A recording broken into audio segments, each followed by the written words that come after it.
Yeah. There's only one thing that can bring this world together, and that begins with you. The word begins with you, not you. I'm gonna tell you what word it is. Usury. On the dance floor. Get that ass up. Bankers, get on the floor. Bankers, make the people poor. Bankers, get more paid. Bankers, get more paid. Get more paid. I wanna see your ass poor. CEOs, yeah, I'm talking to you. Get more hoes, get more paid, get more votes, get more laid. I wanna see the CEOs ruining lives to the beat. Ruin those lives in 141 BPMs. Oh yeah.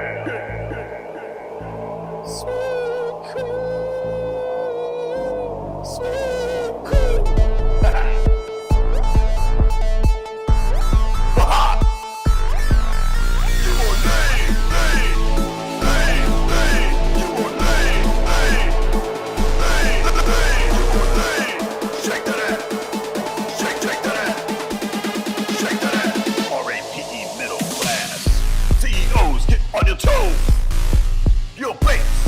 Where's the interest rates? I wanna see the bankers on the floor. I wanna see your ass poor. Make it clap. Make it fiat clap. Shake that ass. Usury. On the dance floor.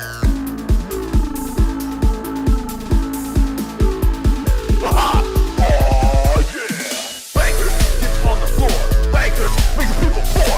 Bankers, get more paid. Bankers, get more laid. Only one thing can bring this world together. Destruction of the middle class. And more fiat cash in my bank account.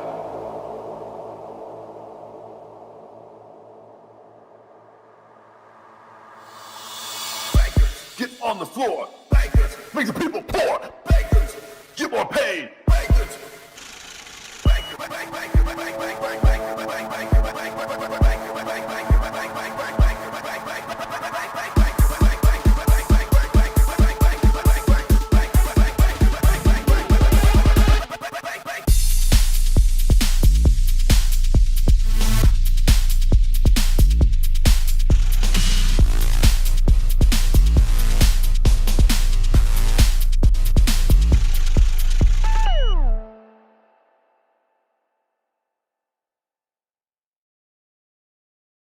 Dyer wave 3.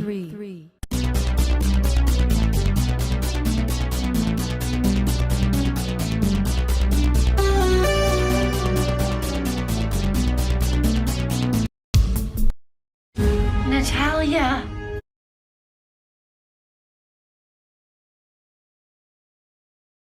or something like this. It's derived from the revealed aspect of what we see in Christology. And so there's no real way to diagnose man's problem and to understand man and man's anthropology, as I said, without the right theology.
Logos is the icon of the Father, and man is the icon of God.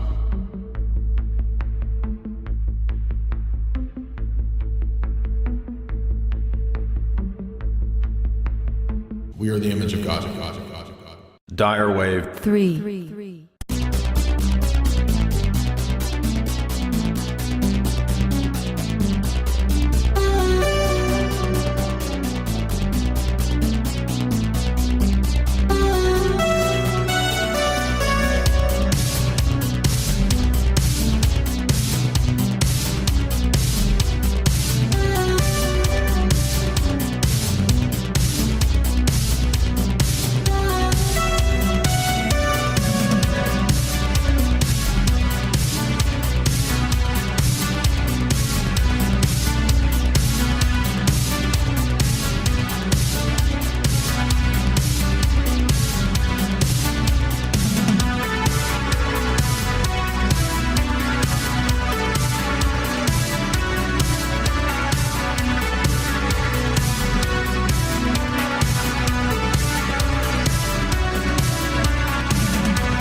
Easycater is the premier tech platform for ordering food for your workplace. Meals for any occasion, any budget, any dietary need. So you always nail the deliverables. Like tacos. Start an order at easycater.com. Dyer wave 3.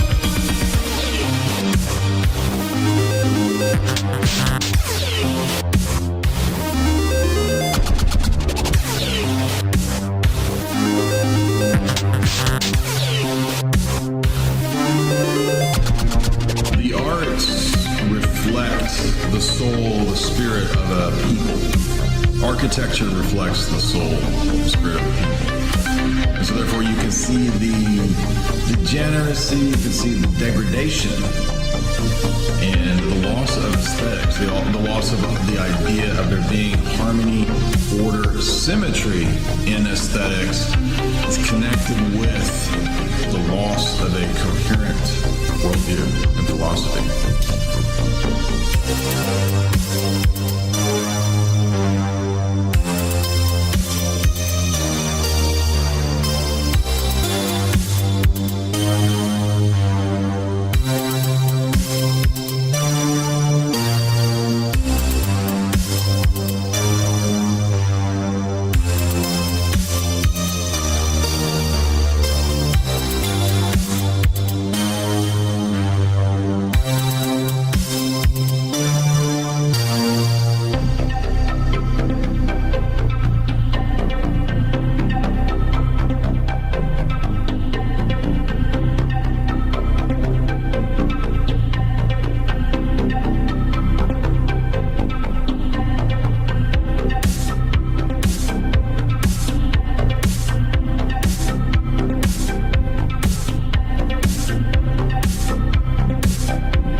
Dyer wave 3.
All right, what's up? Welcome. We're going to be discussing the document dump.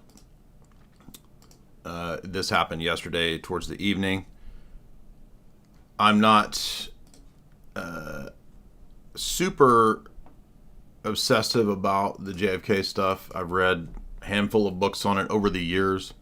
I don't think the JFK material is that shocking, because I think most people who have an interest in this subject kind of already knew the major players. It's been, I would say, well known for a long time, many decades. I remember the Mark Lane book was one of the first to really deal with this in depth. I remember Jim Mars's book. Those are from a more conspiratorial perspective. And then you had Colonel Fletcher Prouty and the Secret Team text, which is very important, that influenced Oliver Stone's movie. That text I'm more familiar with. And then you have M.C. Piper's book, which I read in about 2008. So a lot of people are talking about how they pioneered the idea of foreign Middle Eastern people being involved in JFK. Now, actually, other researchers, other writers like Michael Collins P. Talked about this. His book was published, I think, in 2005 or 6. And so, no, it's not new information that there were these connections that were made by various researchers. Of course, Roger Stone more recently has also, in his book, we interviewed him a few months ago. In his book, he also mentions certain foreign Middle Eastern countries, their involvement, the CIA, and organized crime. So the answer is yes. It turns out there's a confluence of interests, and I wouldn't say that these documents literally, they don't lay out like every single step of the events, so that every idiot who is a skeptic about everything and believes the mainline government narratives could just read step by step how it happened. But there are quite a few interesting details in the documents so far. Now, keep in mind, too, we don't have all of the documents yet. As I understand, there's still about a third that are being still withheld. So there might still be another cache.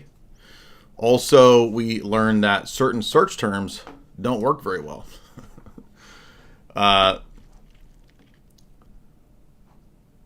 So let's go over here to... And when a lot of people are saying, oh, we already knew all this, and this was already out there, it's true. So some of these documents probably were already declassified. But keep in mind, I mean, you can only do so much in 24 hours with 80,000 pages or whatever it is. And most people don't have time to read this. People are saying, oh, let's put it into, ChatGPT or figure out some AI program or whatever. Well, a lot of these documents are really difficult to read because of the, old print and the typewriters, etc. So we're going to try our best to kind of walk through the ones that I found from what was going around on Twitter that were the most interesting and the most relevant. I'll save the hottest of those towards the end, but that also was something pretty much well known in regard to James Jesus Angleton, who was very close to Israel, had back channels with Israeli intelligence.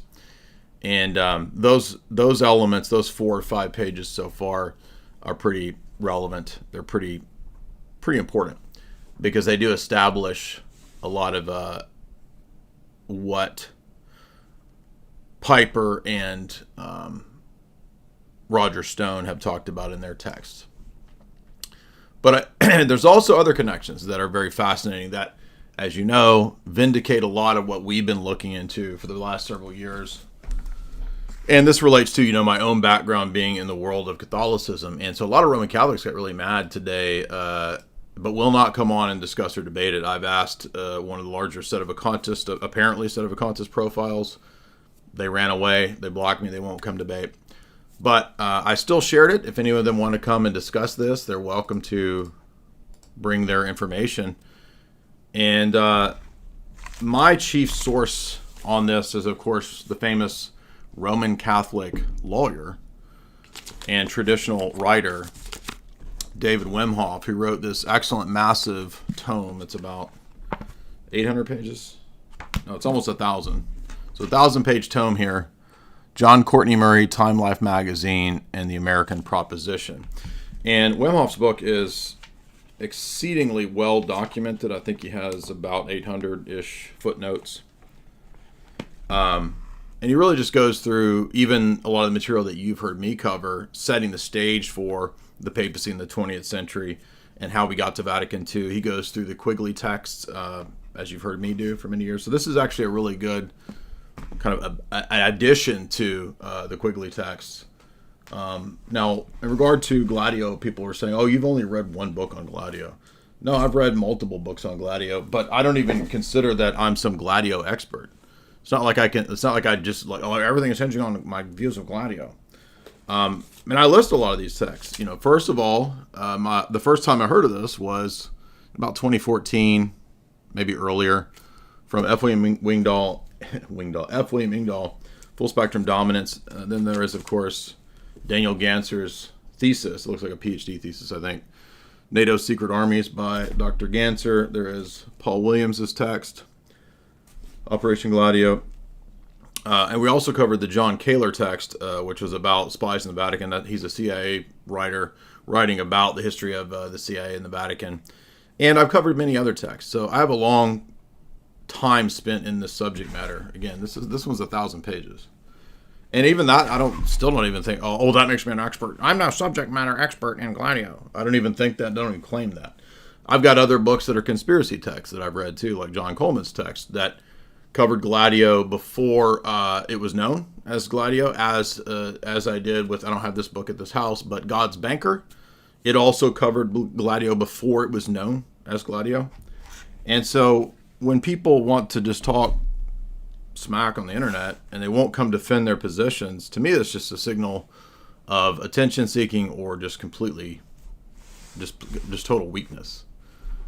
And you guys know I've been asking for about 2 years for any prominent Roman Catholics. I've reached out to historians, I've reached out to professors, I've asked Trent Horn to suggest other people, since he won't do it, to debate the geopolitics of the papacy. Now, one of these guys making a big fuss on the internet on his blog claims he's a papal historian, but he won't come debate it. So they all love to talk smack and say, oh, he's only read one book, he thinks he's an expert. No, I don't think I'm an expert. In fact, if you got information that would correct any of my theories, I'm more than willing to be corrected on it. Welcome, everybody. Got 1,100. But what we're going to see is that what was discussed in a lot of the Gladio literature is once again backed up. And not just the Gladio idea, but in fact, the usage of the Roman Catholic Church by the CIA during the Cold War as a form of soft power, I think is the best way to put it. And so again, a lot of these documents are really difficult to decode, and probably over time people will be able to piece together more. But the first one I noticed that was interesting was this one. So let's take a look at this. Maybe I should make the screen bigger. And this one talks about the CIA exploiting its connections. I can't even read that. You'll notice most relevant is the last section, which says, with which CIA has exploitable access in regard to the Catholic Church in these certain nations. Now remember, for most normies or for most Roman Catholics or even tradcats, they think this is actually outlandish. They think that, oh, you're a KGB Orthodox bro. Look, both large churches, Roman Catholic, Orthodox, will have this type of religious infiltration and subversion. And so the Roman Catholics who are saying that I don't talk about this in Orthodoxy, it's just completely not true. I've interviewed subject matter experts on this. Metropolitan Jonah knows the history of the Russian Church very well. We have an entire hour and a half, 2 hour interview on this subject. I have done multiple podcasts over the years, including multiple interviews with Jim Jotras on the subversion of the ecumenical patriarchate. Somebody keeps... you're welcome to come speak. I don't know why you're going emoji crazy. Anytime I see somebody going emoji crazy, Cajun Statham, you want to come talk? You're going emoji nuts. I'm ready. Let's do it. Let's have a debate on this subject. Nobody will ever come debate me on the geopolitical stuff. That's interesting. Cajun Statham, what's up? Come on.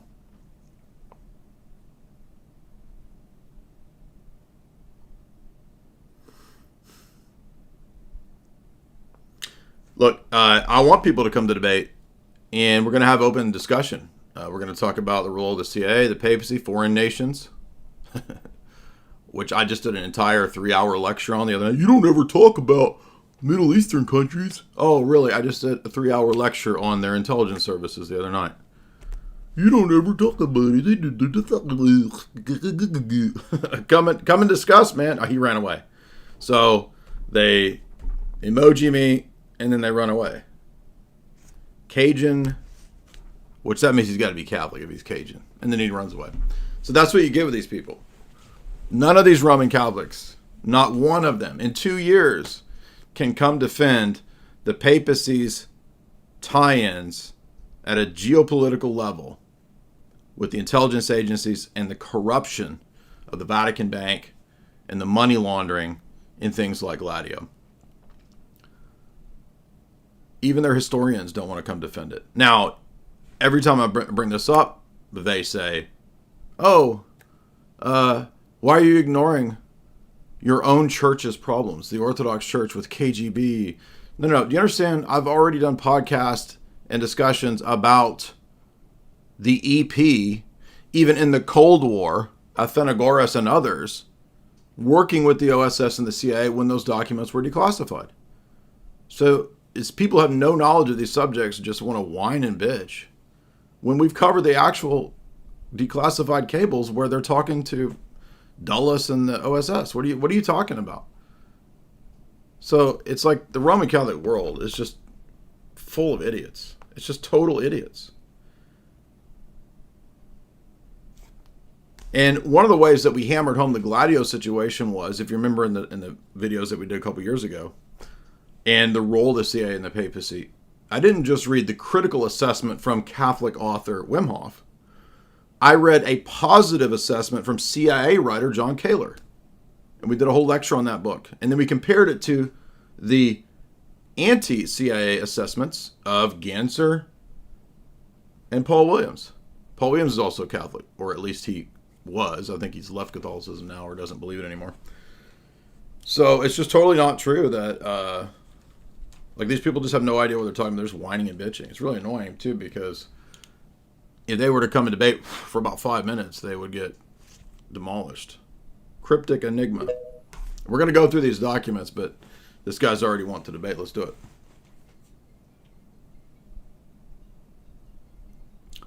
Unmute, dude.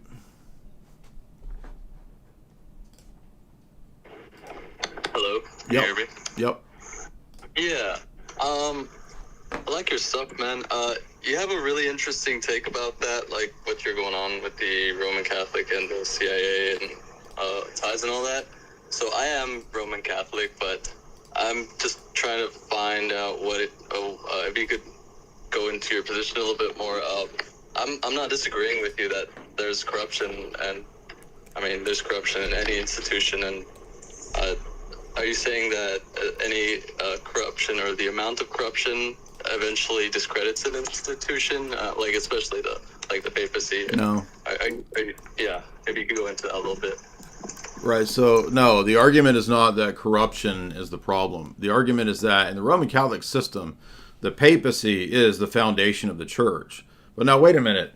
If the papacy is being influenced by outside forces like the CIA in terms of who they elect, then I want to pose a new argument that I have crafted this morning about this in regard to the papacy.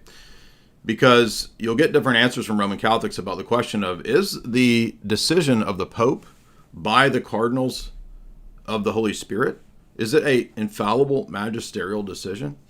Because if it is, then we have to deal with the problem that many Roman Catholic apologists and even Benedict XVI brings up.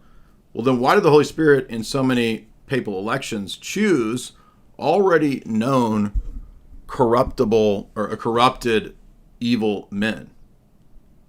And secondly, if it's not magisterial, then if a fallible pope is elected, if the decision of the papacy itself is fallible, then by definition, all of the actions that he's doing would also then potentially be fallible. So it seems to me that if you wanted to argue that the magisterium of the papacy is infallible, you would also need to have infallible decisions to choose that pope. Otherwise, you could always conceivably question the election of that pope. So that, to me, is a good example of how if the CIA, for example, was deeply involved in helping Paul VI get elected because the CIA was concerned about the Cold War pro-Marxist positions of some of the cardinals that might get elected, how am I supposed to believe that? So now what? The Holy Spirit's leading the CIA to help the Vatican make these decisions?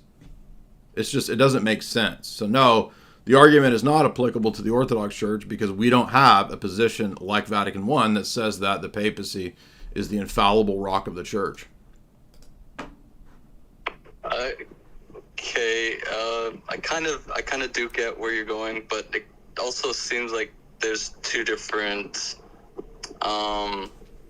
ways of looking at it. Like it's like you're going in the political sense of like elections and the seats, and I get with the infallibility of the Pope and them being elected by other people, and basically, in order to win, for me to concede to you, I'd have to agree that people are not flawed and imperfect, or no, it has nothing to do with people being flawed and imperfect. It has to do with magisterium and what the Roman Catholic Church itself defines about the magisterium. When the magisterium decides things, it is infallible and irreformable. So it's not about human failings and human weakness, because everybody believes that. It's not about impeccability. It's about the question of indefectibility and infallibility of the magisterium. well, you're saying basically the people that made the magisterium, right? That, and then everyone's just kind of going off the rules that have been made. No, it's not what I'm saying. I'm saying that your church defines about itself what magisterium is and what infallibility and ex cathedra are. That's what I'm saying. Okay, and you're saying that those current rules right now are basically, they go against what the church claims that, or since they're being subverted, No, there's two different arguments. One argument is about the contradiction of a fallible election of an infallible leader. That's one argument, separate from the question of geopolitical influence of things like the CIA and the American deep state in the papal elections, and ultimately beyond that with the Vatican Bank and it being used to funnel money for black ops. So two different things. But I'm just simply saying that.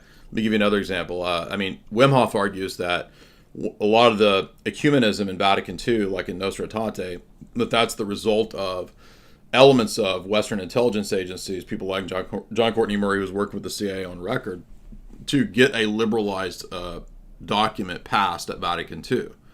So that's another example that it's not just weakness and human failings. It's the Roman Catholic Church dogmatizing CIA's ecumenist positions. Okay, interesting. I'm kind of a dum-dum, especially with like historicity.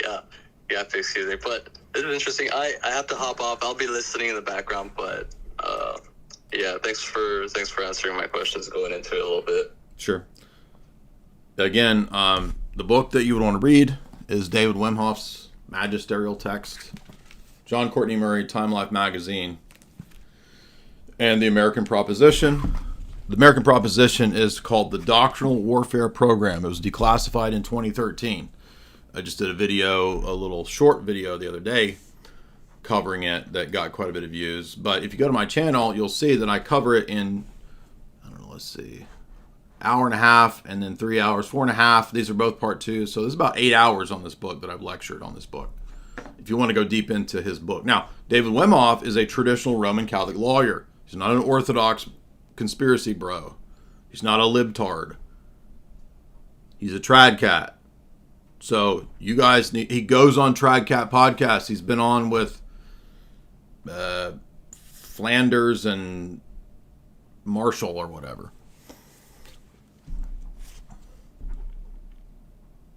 But it's not just Tradcat critics. Like, this material, you can find quite a bit on it in mainline academic literature. I covered the Michael Graziano book, Aaron into the Wilderness, which is an academic history of the CIA's relationship to religion. We did a whole lecture on that book. So it's crazy. Like, I lecture through all these books, and all you people just talk shit on the internet, and you can't defend any of your positions. And when the declassified documents come out, you just act like 13-year-olds and you have another breakdown. So what does this document say? This is a document just pointing to the CIA during the Cold War exploiting its contacts, thank you, in the Roman Catholic Church in a lot of Latin South American countries. That's just one example, okay? So I found that one interesting. That was the first one that I think somebody sent me that one. Let's see. The next one that I noticed was interesting was this is a online reporting entity called Leading Report. They noticed that, and this was already well known if you looked into this literature, because of course Jack Ruby is part of organized crime and the Middle Eastern intelligence, or excuse me, the Middle Eastern faction of organized crime, if you understand what I'm referring to. So Jack Ruby is out of that outfit, and he was a mobster. And so the nightclub, if I recall, was Jack Ruby's nightclub. So that's in the memos apparently, but this was already known and in the JFK research for many years. So this is another thing posited that was verified, because people said, oh, it's a conspiracy theory if you say that Oswald was hanging out at, if I recall, Ruby owned a strip club steakhouse. And so, wait a minute, why is Lee Harvey Oswald going to the steakhouse strip club of the guy who would later take him out? Well, it's not hard to figure out if you understand the basics of this narrative. Now, I don't think we have to know. We don't. It's just kind of, it's like the Big 9 event. Like, we don't have to know perfectly every single piece of detailed information regarding the this event. Now, this refers to a lesser known thing, which I don't have. I have Michael Collins P's book at my other location. It's not in this library, so I can't look it up. But I would think he mentions this. I read that book in 2008. So we're like 17 years out from me reading that book. People were like, oh, I've been pioneering the role of Middle Eastern countries in this JFK thing. Oh, really? Like when I read the book in 2008? And yeah, look, yes, JFK opposed certain Middle Eastern countries having a nuclear program. Demona, I've known about that since 2008. What are you talking about? Now, this relates to a network or a group of Cubans in Chicago, one of whom is named, it's a weird name, Echevarria.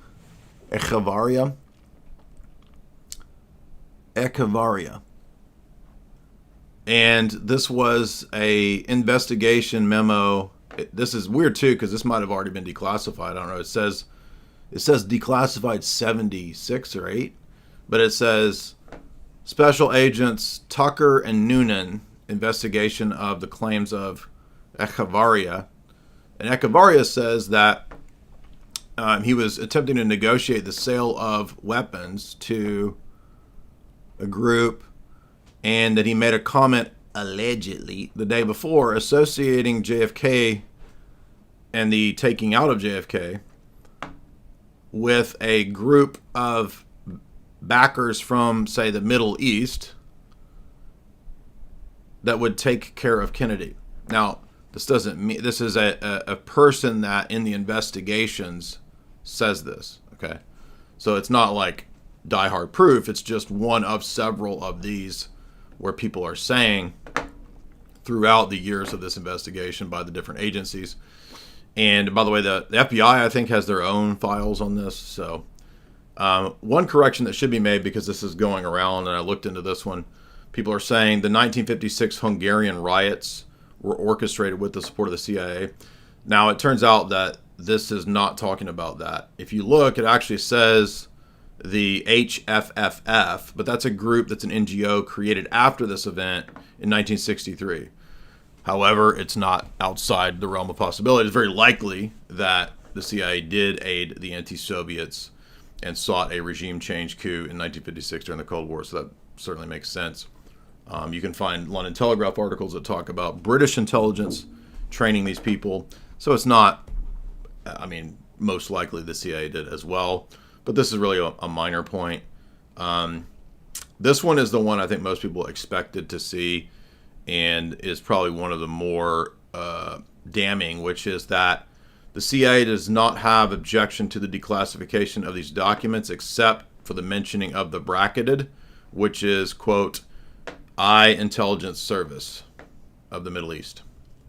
So here you have the CIA admitting, probably because they don't want to have, a damaging, I mean, you could look at it from like just a basic geopolitical perspective, that they don't want to have a damaging relationship through the release of these documents. And so that's why that was put there.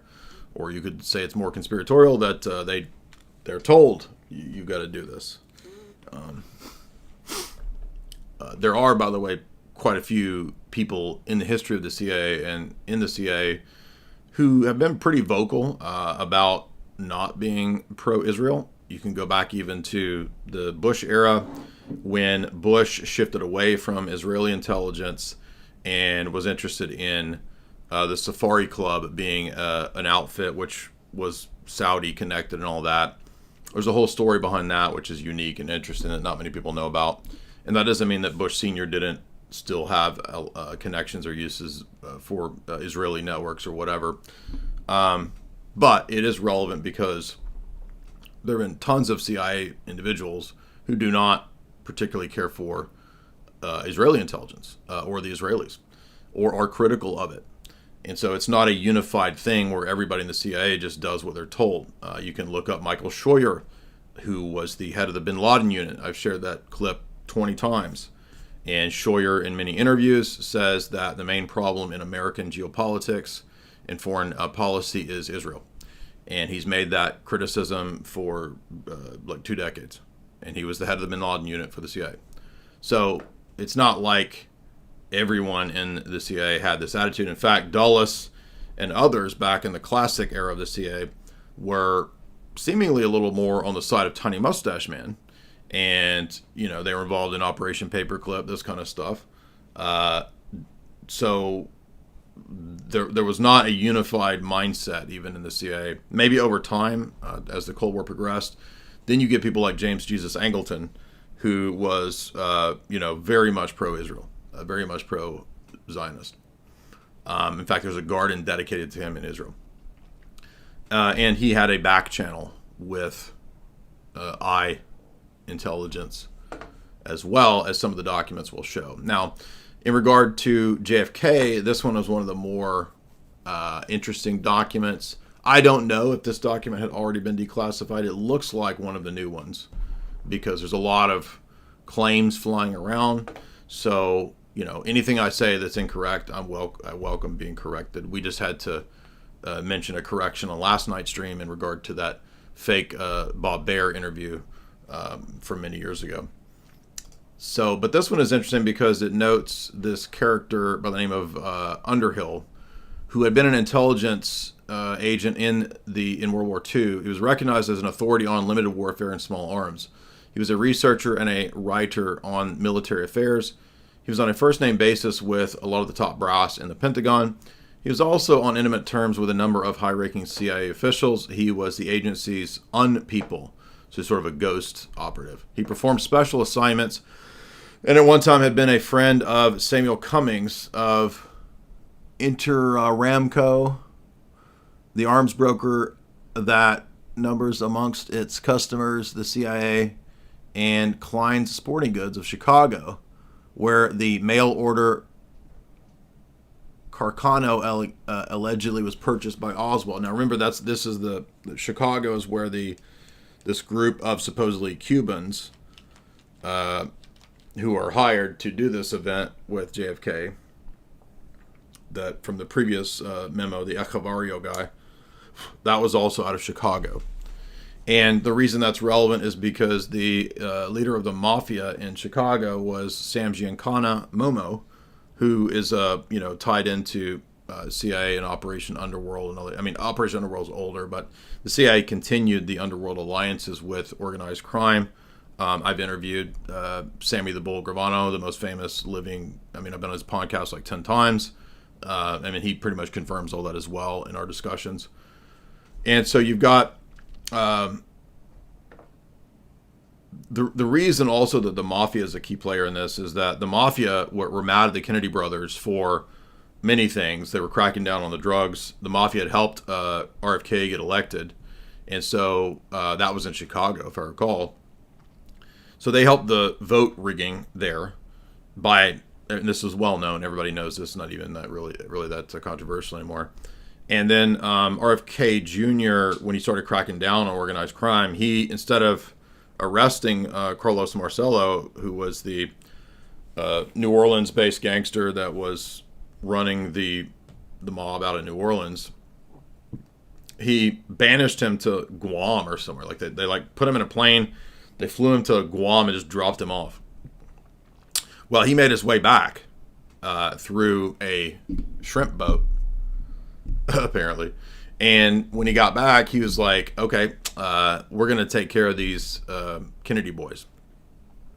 Because we helped them get elected. They don't want to do what we are telling them to do. And Carlos Marcello is famously on tapes. The FBI has recorded tapes, but they're inadmissible because they were recorded illegally. Marcello bragging that they got Kennedy. In other words, we, the mafia, did this.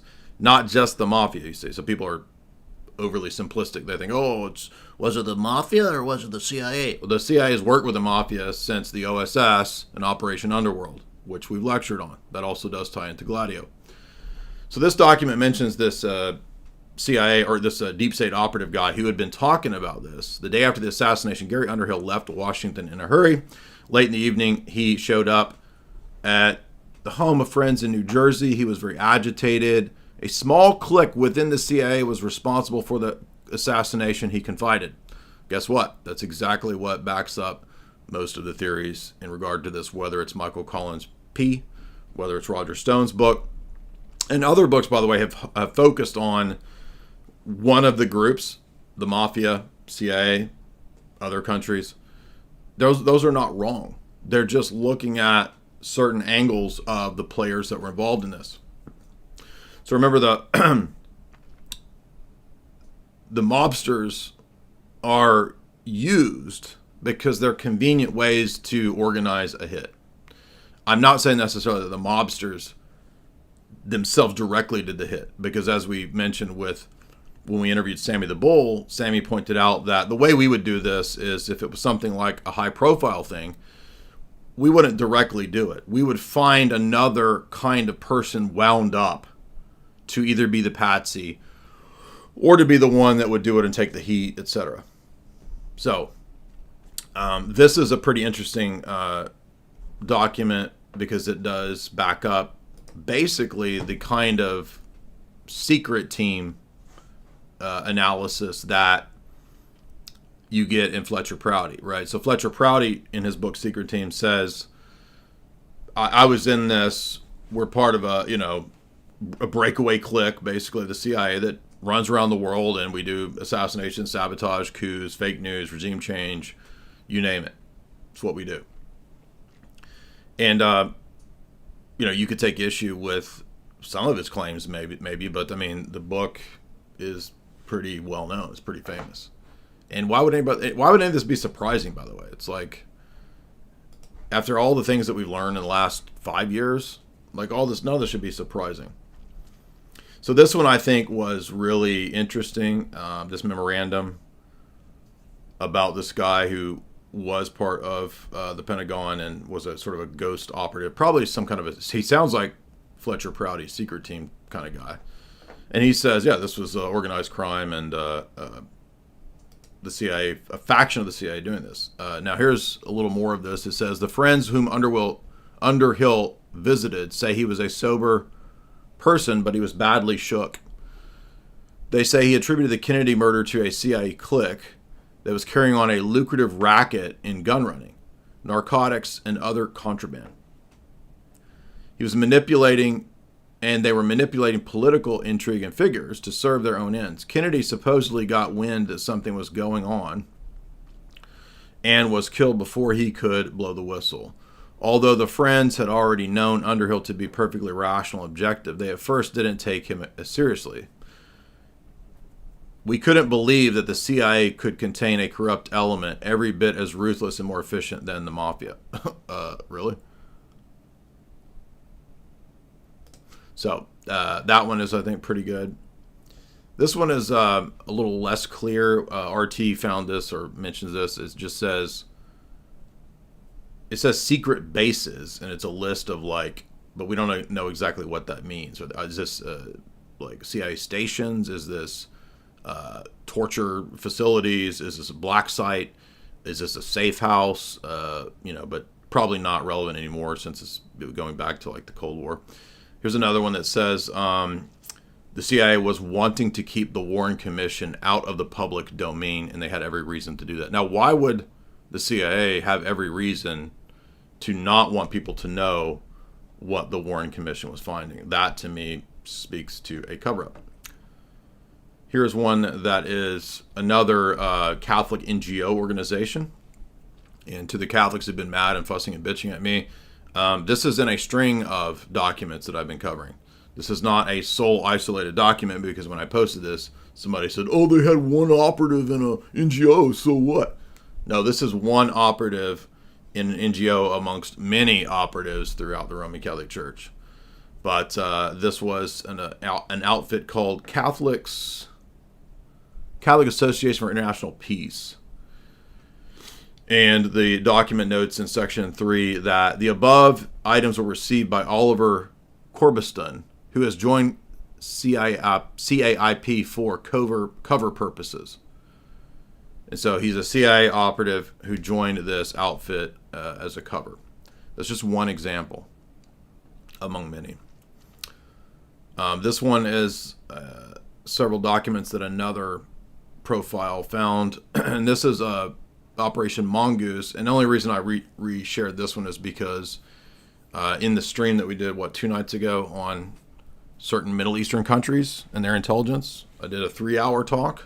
You don't ever talk about the countries in the Middle East. Oh, really? I did a 3-hour talk on it. You don't ever talk about it. Oh, really? I covered Viktor Ostrovsky's Mossad book. Oh, you don't ever talk about it. Well, this relates to it because this is Operation Mongoose. And he says, this shows the CIA playbook on how they conduct regime change. Now, this is correct because this is basically the same sort of pattern or model. It's a technology, right? Color revolutions, it's all the same type of stuff. These files highlight how CIA used psyops, media, espionage, economics to target the Cuban politicians, use covert actions. The documents even mention black market activities. Duh. Exactly like Gladio. They used Time Magazine as an implement of dissemination. Why would they use Time Magazine? Well, that's because Henry Luce of Time Magazine was Skull and Bones and worked closely with the OSS and the CIA. And that's a gigantic section of David Wimhoff's book, which we have already been talking about. The CIA has been incontrovertibly engaged in regime change for decades. Well, yeah, who doesn't know this? They use a similar playbook. That's, I think, an interesting point, that it's a similar playbook. What evidence is there that the CIA ever stopped? Well, of course they didn't. We've been talking about color revolutions for years. We already mentioned F.O.M. Engdahl and all these other texts. This is extremely pertinent to the war in Ukraine. You have Victoria Nuland, you have Operation Mongoose with many parallels. So you can go read this. I'm not going to read all these documents there because that one's kind of, people already knew about Operation Mongoose, but it's an interesting side point. Another document is mentioned here, which is that it looks like Arthur Schlesinger, who was one of Kennedy's close advisors, he warns Kennedy about the CIA being too powerful, too reckless, and having a government within a government. What does that sound like? Have we ever heard the idea of a state within a state? Like a shadow government or a deep state? But this is actually mentioned by Schlesinger, the advisor to Kennedy, in National Archive file 176-10030-10422. So there's that document. And another interesting one, which we all already kind of knew about, but maybe a bunch of you normies didn't know about this. It's another CIA file dealing with 1963 document, internal review of the agency's drug recruitment efforts, noting a significant lack of significant results. The document stresses that the program's shortcomings were due to inefficient handling of delayed responses in Cuba, where candidates were initially eager but lost motivation. It says drug dips. So I'm guessing that means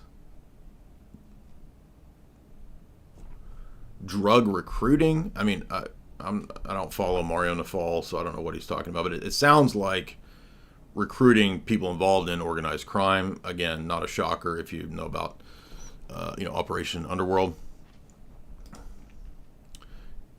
In view, I can't read that. It's too blurry, but it just mentions drug dips. I don't know what that is. Okay, next.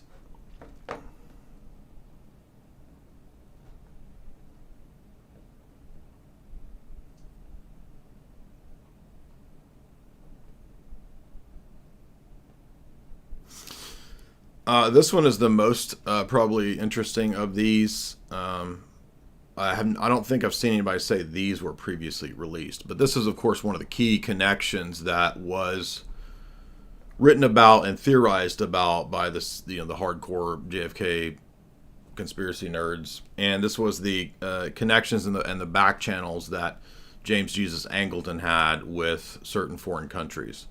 And you'll notice that the memo mentions here, let's see what it says. As you're aware, Angleton, the CIA, frequently turns over to the Bureau highly confidential basis information which has been developed through operations headed by Angleton. In many instances, the information is given to the Bureau without clearly going through the regular CIA channels.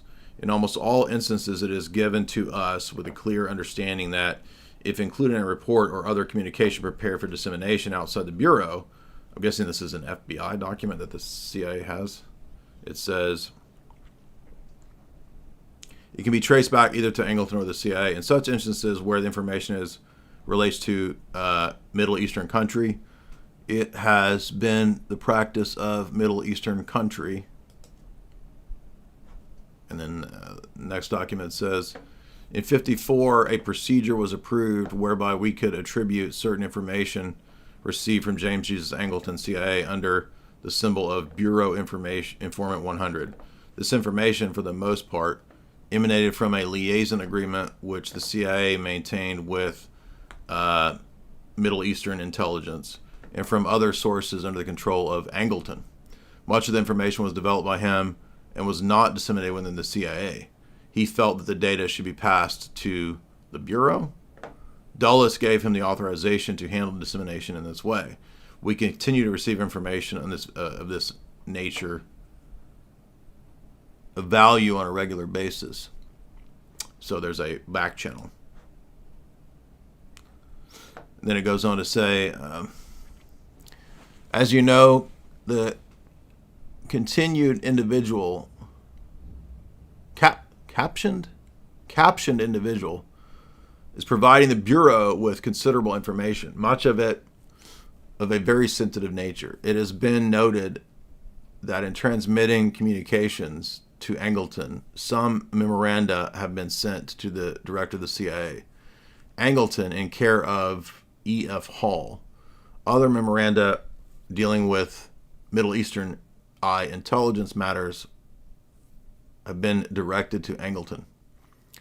And then it goes on to say, Angleton states that the above request was being made with the approval of Dulles.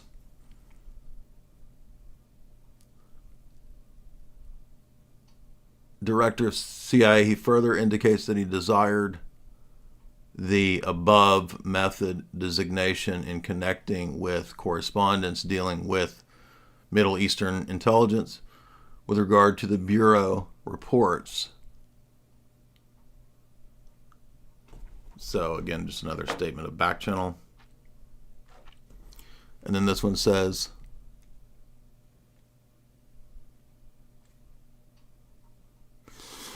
Angleton handles special cases. He has considerable freedom and leeway.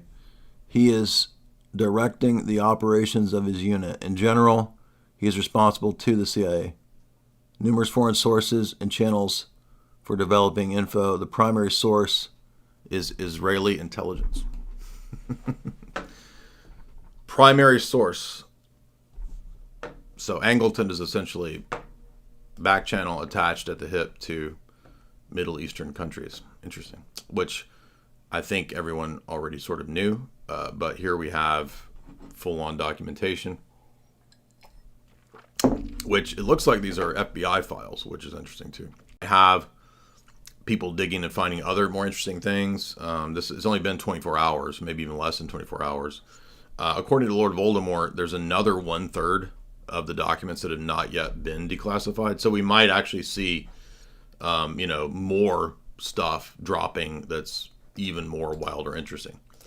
But again, it looks like it confirms pretty much what most of the researchers assumed or thought was going on, who had, kind of hardcore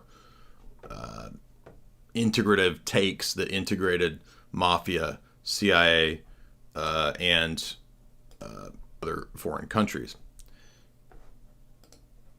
We want to open it up. I have a few super chats I'll read here, and then anybody who wants to come in and comment, bring your analysis. Let's keep it YouTube friendly because we're on YouTube here.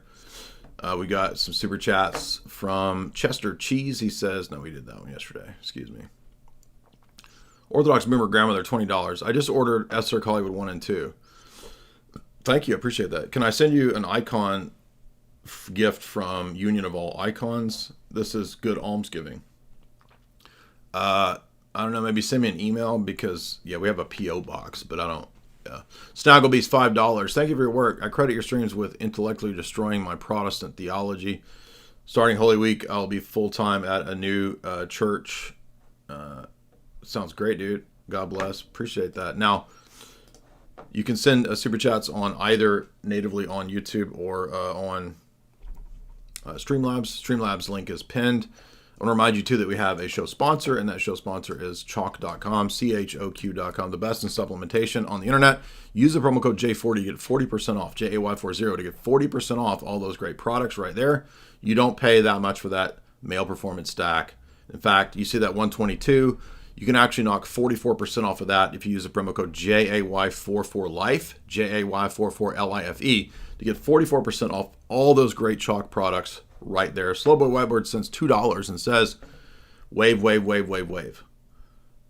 H. Brossi, $5. Amid the Ruins should be a multi-millionaire by now. This Image of God song he made is generally an all-time great synthwave banger. Thanks, dude. Appreciate that. Yeah, he's good. He's one of my favorite synthwave guys out there. Shout out to him. He's an ortho dog. Alan Yee, $10. The flow is strong. They can't deal with this shiz. Are you speaking of Shiz, the Mormon who had his head cut off and he raised up and gasped for breath when he had his head cut off by coriantumor? Or are you speaking of Messiah ben Sasquatch, the other Mormon Messiah? Orthodox Boomer Grandmother, we read that. Alder Bana, $2. What stops declassification from being a PSYOP? Actually, there's not really, I don't think that you could even rule that out. I mean, I'm sure there have been many fake, false leaks. But also, when you have declassification or something like this, FOIA requests, when they back up, the theories that are critical of the establishment, then it's probably believable.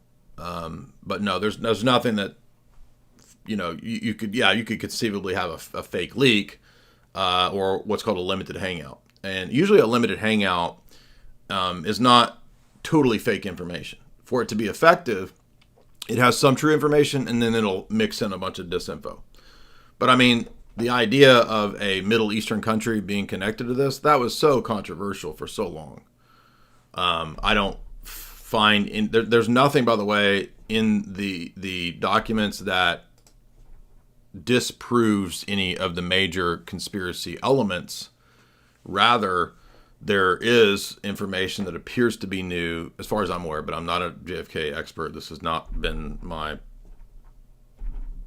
I have not spent 20 years on this. So I read a handful of books on it, right?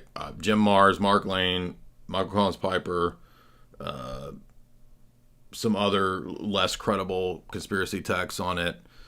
And I just kind of like, okay, yeah, this is obviously like, and then I read a lot of stuff on the history of organized crime and the CIA. So it's like, yeah, to me, it's kind of obvious. So I didn't spend, years in the JFK rabbit hole. Because obviously it's kind of like the big 9 event. It's like, okay, I don't believe the official story. So what more do I need? So we're going to open it up now. People want to come on, ask questions. If you would like to debate the topic, if we have any Roman Catholics who want to discuss the geopolitical angle of the papacy and Catholicism coming up in some of the documents, feel free to request to come on, and I'll let you make whatever arguments you want.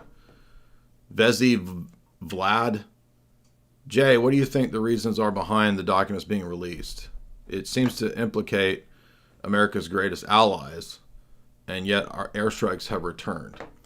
I don't know. There could be a lot of different motivations. I mean, there was a clip of Pompeo saying that he didn't want them released. So I don't think he would say that. Like he basically he was the one that was blocking the release. So, what does that tell you? Luca, what's up, man?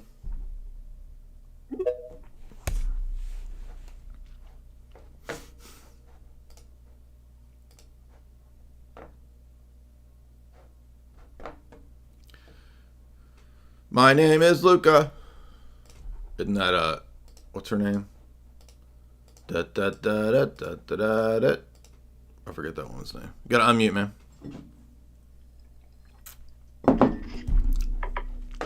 Yo, can you hear me? Uh-huh. I don't expect to be brothers, to be honest, but I just wanted to ask if you think that like the Orthodox Church isn't infiltrated at all by like the KGB and stuff, or was in the past. Do you think? Were you not here? I covered this. I literally covered this like for the first 30 minutes. Oh, okay. I wasn't here, so my bad. Yeah. So, no, as I said, I've interviewed subject matter experts on the relationship of the KGB and the NKVD to the Orthodox Church in Russia and other Orthodox churches as well. I've talked about the CIA's infiltration, also of the Orthodox Church.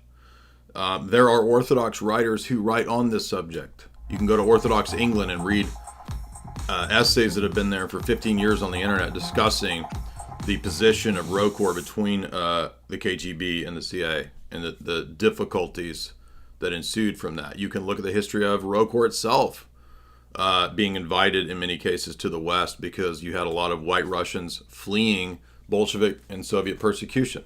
So idiot Roman Catholics act like ROCOR is KGB, which to me just shows how stupid they are, because the very entity itself is fleeing from Soviet persecution, Bolshevik persecution. It's just stupidity and ignorance. People have no clue what they're talking about, and they just spit this crap out on Twitter all day long, just showing their idiocy.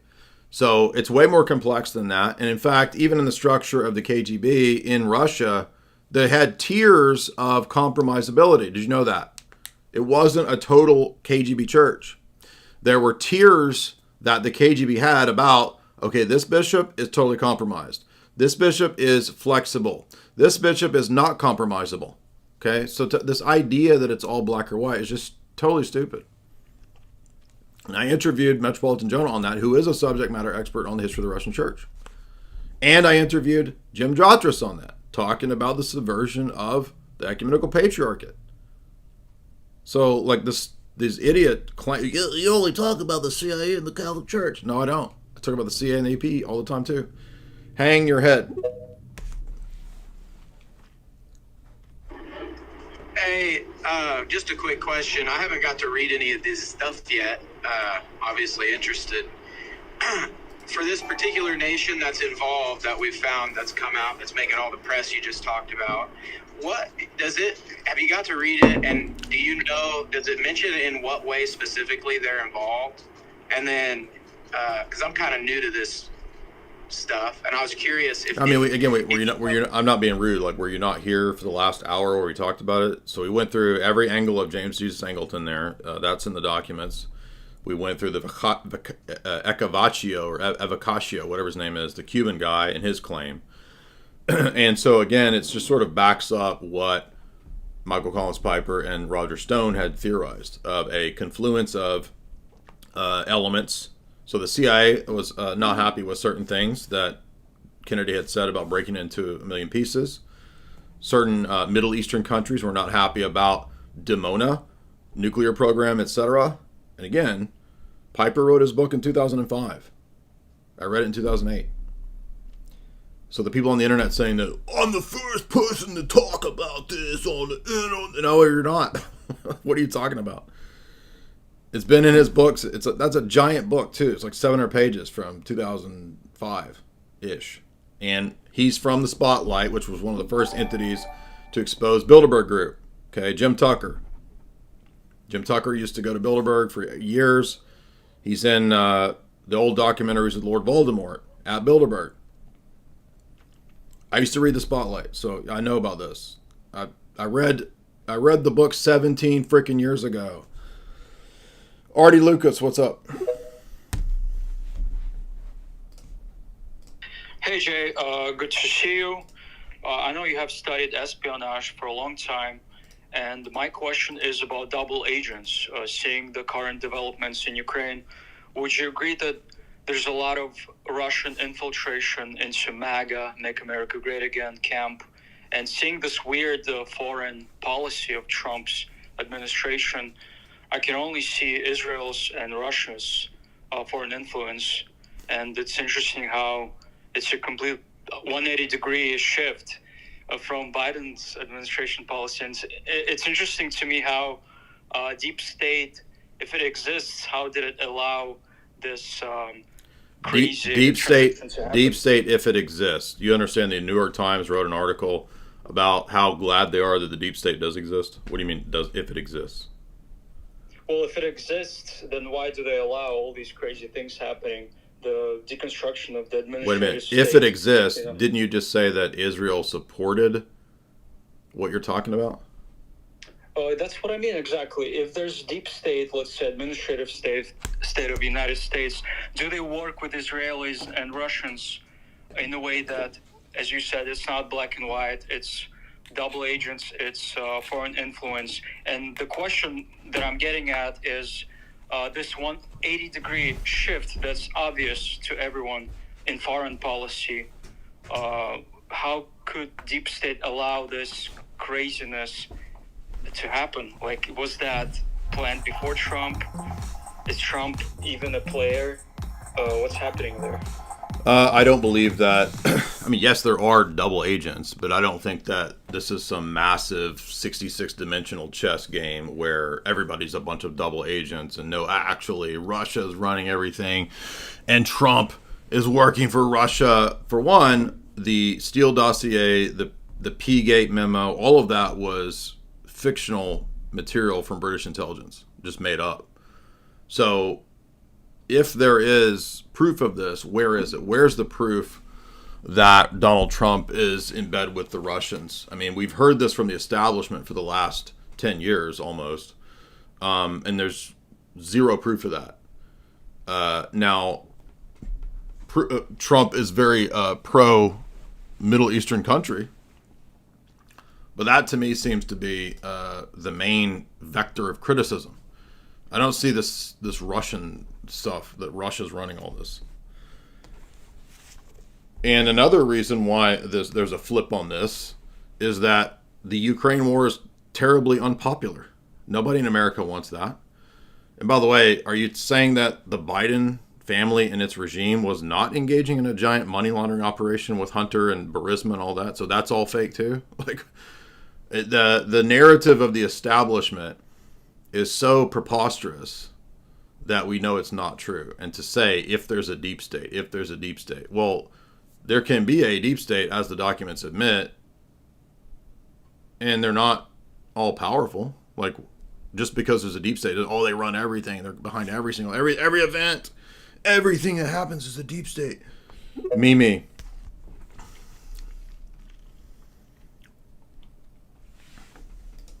I mean, Victoria Nuland has said what the plan was. Like, not even controversial. She says, yeah, there's bioweapons around Ukraine. Yeah, we did this. Yeah, we did that. Yeah, color revolution. What do you mean? That doesn't mean that Russia doesn't have intelligence capabilities or that they don't engage in. Every nation engages in all these same activities, right? But who really believes that Russia is telling America what to do? Okay, we all know that America does what the Middle Eastern countries like. Okay. Yeah, unmute, man. What's up? Okay. Hey. Hi, Jay. What's up? Hey, thank you for letting me speak in your space. I just want to talk about Moscow. Moscow, if you look up the statistics of strollers and car seats, console the most. What? If you take a road trip into Moscow, beautiful. That's where Putin is at. Strollers and car seats? What are you talking about? Right. I don't understand what you're talking about. What I'm saying is it's family bound. What's family bound? Moscow. Okay. Like no abortions. Like Putin don't believe in like pride and all that type of stuff. Mike, what's up?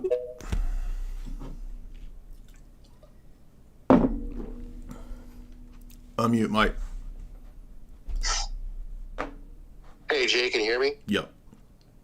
Hey, my question is, I had two questions. My first question is, do you think it's conspicuous that these files were released just as it's starting to heat up with the Gaza strikes again, where the ceasefire was broken? Then all of a sudden these documents that implicate Israel were released.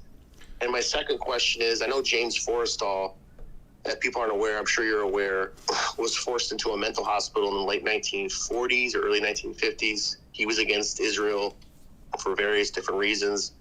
He was allegedly thrown out of a building in a mental hospital. His son actually worked, I forget which position, but it was in the executive branch. Oh, this is the Navy guy, right? Yeah. Yes, he Yeah. comes And up in the Gladio literature too. Does he? Okay, wow. Yeah, because he was part of the because he was involved. I'm not saying he's a bad person, but he was involved in Navy planning in regard to was it Operation Husky, which was, I think, the Allied invasion of Sicily, and he at some level was involved in Gladio. But go ahead. I guess well, yeah, that was my first question, and then follow up on my second question. Do you think because James Forrestal was against Israeli influence in the United States, and then his son ended up working for JFK Jr., is that enough on the surface to at least speculate heavily towards Israel, or do you think there has to be more there? Let me pull up the page here in the Gladio book from Williams on Forrestal and see what he says. Because I remember when I first read that, and I was like almost kind of shy. I was like, "Wow, his son worked for JFK." Mm-hmm. I was like, that seems too too obvious. But well, I mean, I don't know. I mean, there could be multiple, motives for these kinds of things, but I wouldn't be surprised. I mean, people don't know that the mafia was organized by Middle Eastern country. So the structure of the mafia is Lucky Luciano structured it the way Meyer Lansky and others helped him structure it. I think that's right. I'm going from memory here. So it's not just Italian organized crime. Italian organized crime was structured via Middle Eastern organized crime. Mall.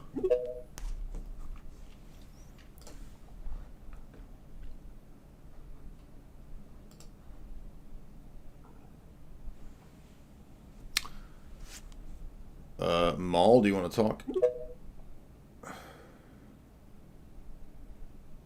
You have to turn your... It's not letting you come on here, so you have to turn your speaker on. Eric?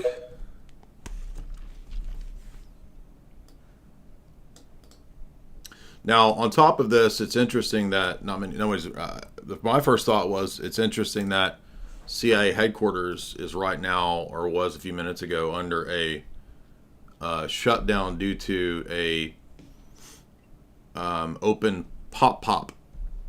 So listen to this. We don't have a lot of details. We're showing you a live shot of the headquarters of Central Intelligence in Langley, Virginia. That's in Northern Virginia. It looks like a police presence. There's some barricade up. I want to put that in the box, and as we know more here at Real America's Voice War Room, we will update you. But something quite odd. That to me is interesting. So the day after the release, there's an open pop at the CIA headquarters in Virginia. What's up, Eric? That could be a distraction. What's going on, man? Can you hear me? Uh-huh. Nice, dude. Hey, love your stuff. Big fan. You're kind of one of the main reasons I've started attending Eastern Orthodox Church here in Franklin. So thank you for all you do. I've been listening a lot to all your theology videos, etc. All your stuff is great. Also love you working with Sam Hyde. Recently came up in conversation with some Orthodox friends of mine last night about Tesla. Do you know much about how him being raised, Eastern Orthodox, with his father being a priest? Do you have any thoughts on like how Orthodox theology and sort of some of his ideas about light and energy are related, or do you have any? Well, I wouldn't be surprised. Yeah, I wouldn't be surprised if the Orthodox doctrine of energies maybe tangentially affected him in his worldview. But my understanding is that as Tesla got older, he got into theosophy. So I don't think he stayed with Orthodox theology. I think he got into sort of, goofy, weird theosophical stuff. It doesn't mean that his discoveries weren't true. It's just that from a religious perspective, it probably was an influence, and then it seems to have kind of gone off into kooky stuff. Have you done any videos about this? Or any studies yourself? I think I wrote an essay about this maybe 15 years ago, but I haven't really thought about it or revisited it in many years. Okay, cool. Can I ask you one more question? Sure. So, just with being new to the Orthodox Church, kind of being raised Protestant, was agnostic for a while, and then coming back around to church and God through aesthetics and music and things like that. Went to school for music, so kind of coming back around to God and believing in Jesus through a different way, aesthetically and whatnot, but still have somewhat of a Protestant mind, just being raised that way. And so I've been getting into conversations with my mom. I don't know, I've heard you say stuff like, you don't want to debate your parents, just love on them. So we've been having conversations, nice conversations that haven't turned into arguments, but just sort of trying to point her in different directions to kind of look into the history of the canon and things like that. So I was just wondering do you have a good resource? I know you mentioned that Lee McDonald book, but do you have what's a good resource for her to kind of look into that isn't so I guess is a little bit more boomer friendly? Some of your videos are a little intense towards boomers, which I find funny, but the problem, I don't know if she would take it the best way, but she's open-minded enough to where she will. Yeah, sorry, go ahead. No, it's okay. The problem is that the canon is a kind of a difficult topic, and I don't know that there's one easy book on it. Maybe a little easier than Lee McDonald's book is F.F. Bruce's book, Canon of Scripture, because he's an evangelical scholar, and it's a little less technical than Lee McDonald's book. So maybe try to give her something like F.F. Bruce's Canon of Scripture book, and then say, hey, you'll notice, he mentioned tradition and the role of tradition in the canon, throughout that book. So, how as a Protestant can you remain Protestant sola scriptura without that key role of tradition? Also, there's a book by Yaroslav Pelikan that's pretty good. Whose Bible, Which Tradition, I think it's called. That one's pretty good too. Maybe that one's a little easier even for boomers than Bruce's book. And he's just kind of dealing with the history of the different canonical traditions. Oh my gosh. Ben Mystic.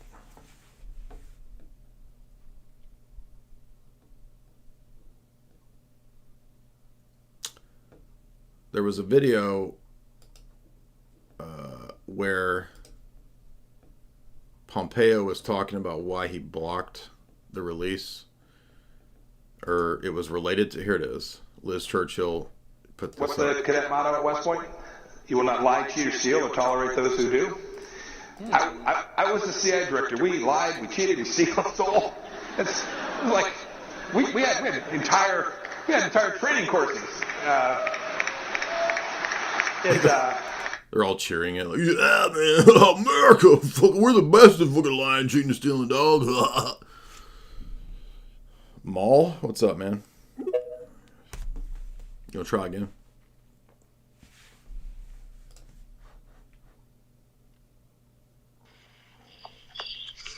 Hello, Jay. Can you hear me? Yep. Awesome. I'm so sorry. I've just tuned in. I don't know if you've covered this question before, but about the files. Do you About what? About the files, the JFK files? Oh yeah. Sorry. Do you have any sort of idea as to why the CIA requested Israel's redaction from the files?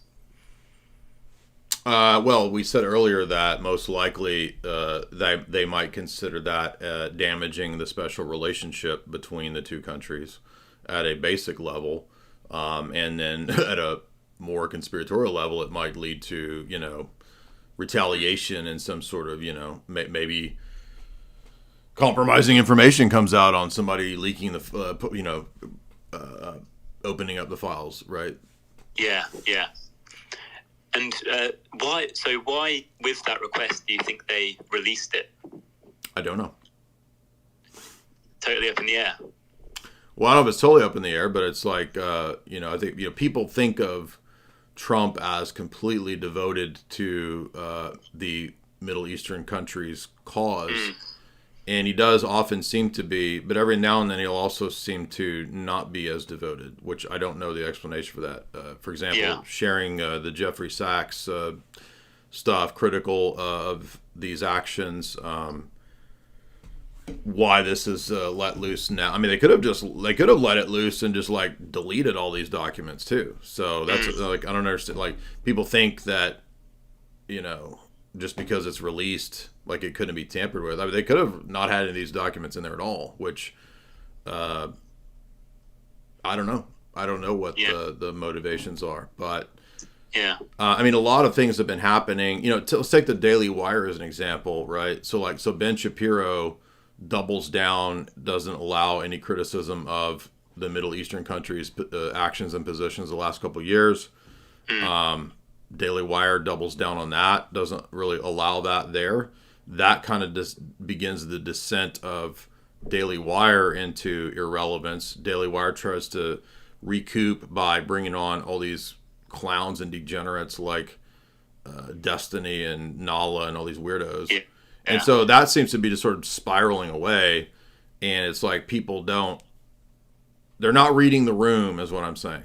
Like, this is all over Twitter, all over the internet. People are not being boomer tards anymore. Yeah, definitely.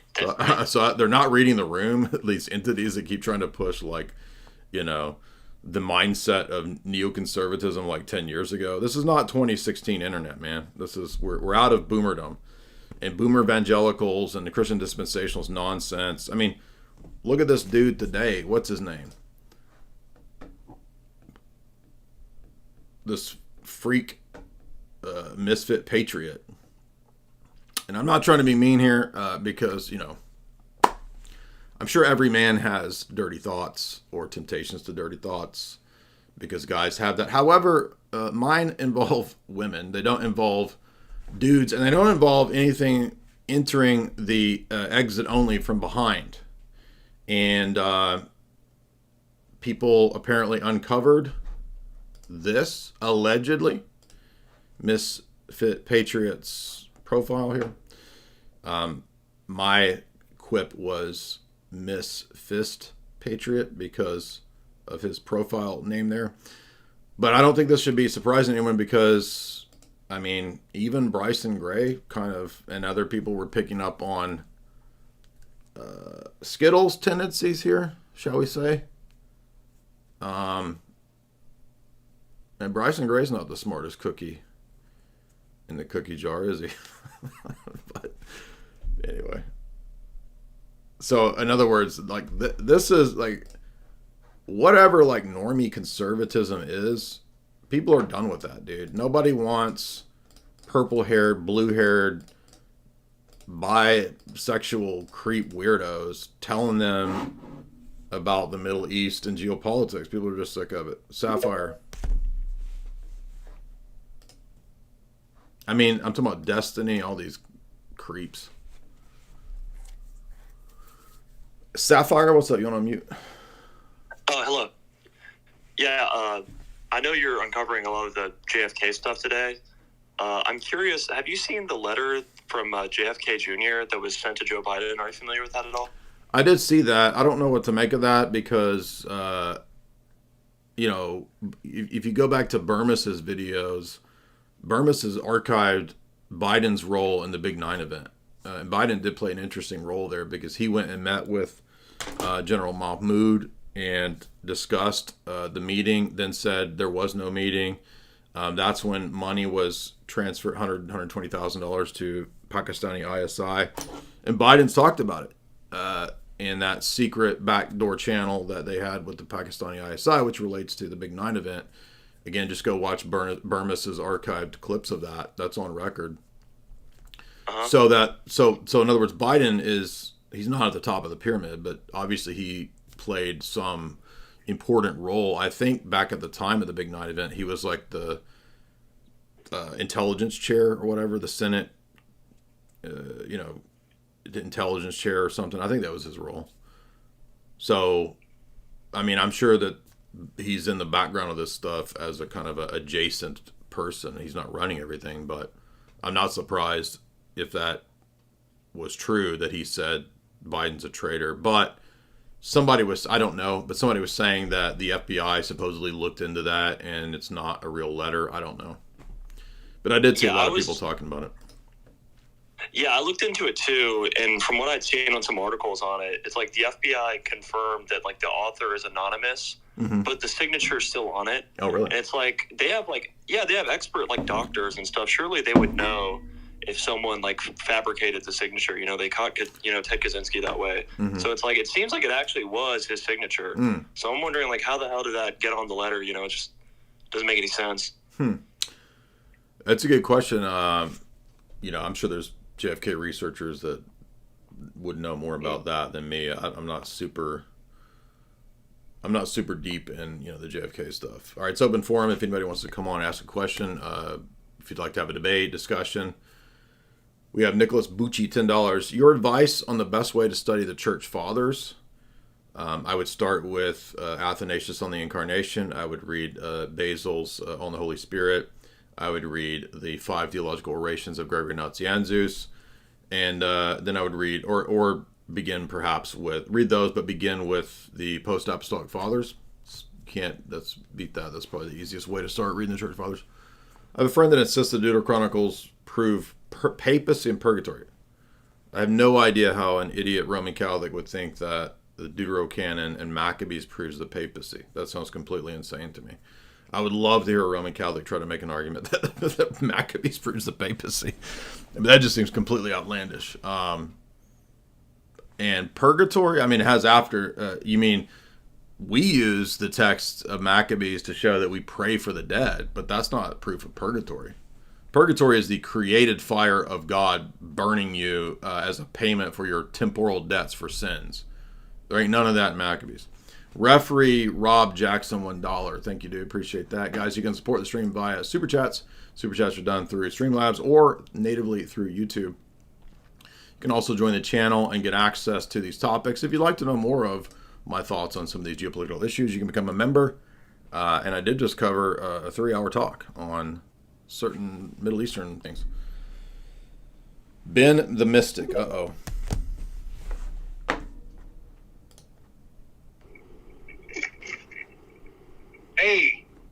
Hey.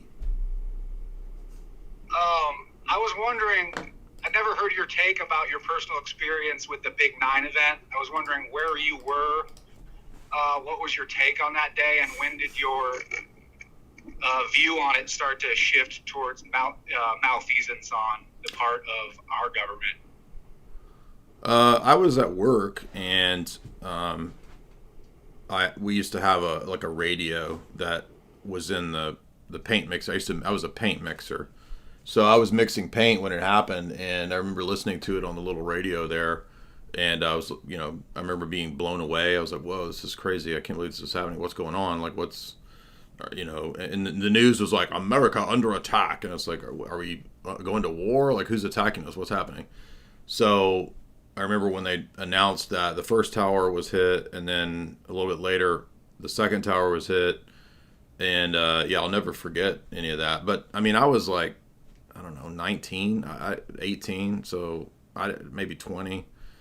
I had no idea about geopolitics. I didn't know anything about Islam or Middle East or, any of that stuff. So I didn't know anything other than what the mainstream media was telling everybody, because in 2001, I mean, the internet existed, but it wasn't omnipresent like it is now. So, you couldn't go look up all the, conspiracy facts or questioning the events or whatever. And I remember watching, actually it was E-Bombs World.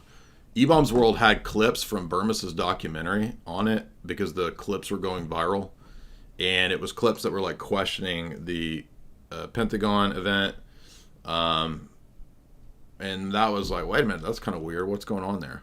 And then I remember watching the first version of Loose Change, and then I remember watching, not too long after that, subsequent documentaries came out.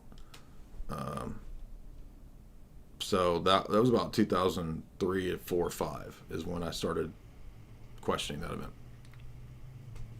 Yeah, I was in middle school when it happened. I don't think I began to question it until I probably got out of high school.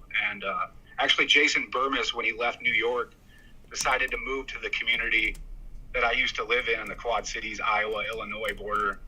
He's a good guy. Yeah, I've hung out with Burmes in person. He's a fun, really, really cool, very kind, charitable dude. I like him a lot. Yeah, thanks for that. I appreciate it. I thought you were the dude that's going to come on and like try to argue a bunch of crazy mystical stuff. So I apologize. I thought you were somebody else. MKG, what's up, man?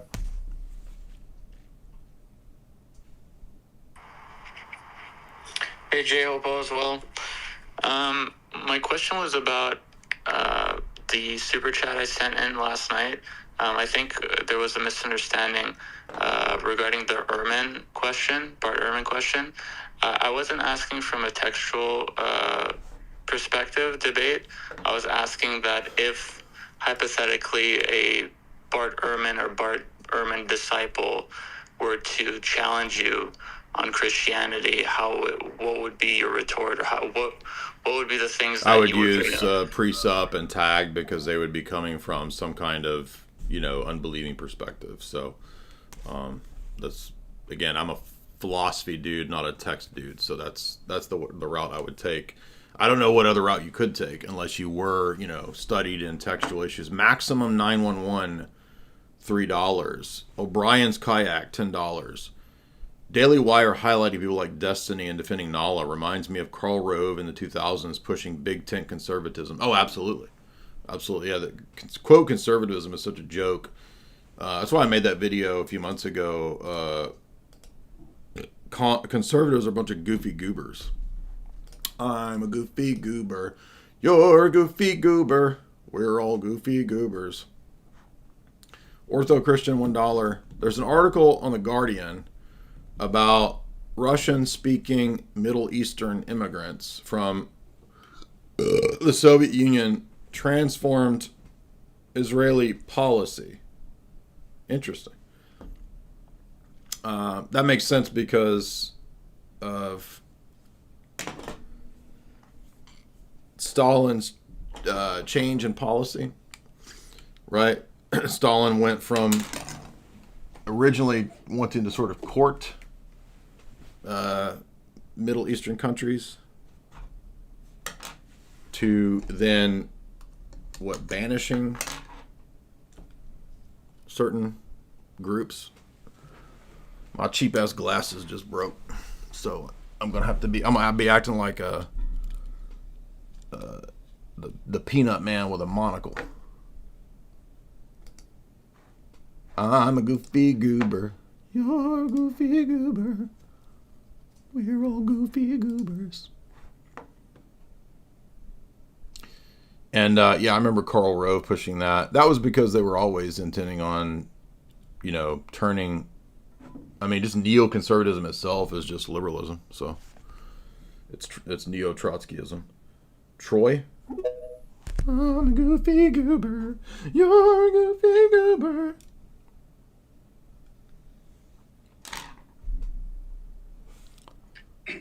Okay. What's up, dude?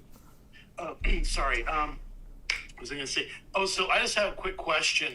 I see you on my TV here, and you have the omni-liberal Destiny. When did he become a conservative, or how was he representative of a conservative? I always thought he was, a crazy atheist liberal. Nobody got this tweet when I originally put it up. It went viral. It's got like 300,000 views. It's a joke. So, no, of course he's not conservative. My whole point is that Daily Wire platforms all these goofy goobers as if these people are in any way relevant for conservative people. It's just ridiculous. That was the whole point. Okay. Yeah, I completely failed the joke. I saw No, it's okay. Free.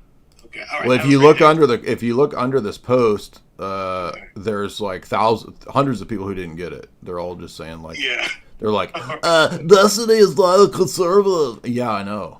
That's the point. Did I miss something? Did he switch over? I blocked him a year ago, so I was out of No, he's a complete just demon, dude. He's disgusting. But I mean, he's like misfit patriot. Like that's what they want conservatives to be. Because when you have no morals, you're completely, limp. You don't have anything to conserve, and you don't have anything to fight for, to fight back from.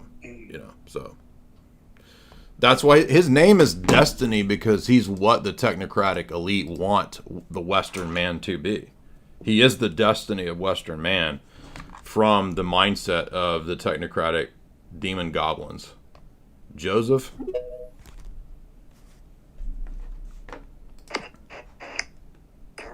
Jay. Yo. Hey, so I go to Trinity Church. I went there, been going there since November 30th, 2023. I wasn't active LDS, but I grew up. How do I choose a church, man? Because I studied church history, and unfortunately, I know I love my church, but I know I can't be a Protestant, you know what I mean? And I know after the Pope said all religions lead to heaven, I was like, yeah, they're out. So how would I go about it? Sure. Yeah, just wherever you live, go check out all of the Orthodox churches that are near you and find the one that's the best fit for you. That's literally the best. That's what we all did. That's the best way to do it. So that's my recommendation. Guys, it is... wait, no, we got more super chats. Excuse me. Comforts of home television. $3. It sounds like the Home Shopping Network. $3. Thank you for this information. God bless. Thank you, man. Appreciate that. Ortho Christian $1. It seems to me that Middle Eastern countries connection is a good pretense for the World War III letter written by Albert Pike. I actually think that letter is fake. I don't think that's a real letter. Storm the Cat, $10. I like turtles. I like turtles.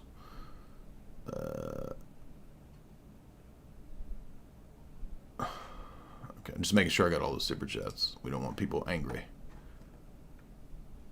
I'm a goofy goober. You're a goofy goober. Anybody in the chat want to hop on? All right, here we go. We got some people hopping on. Trounser.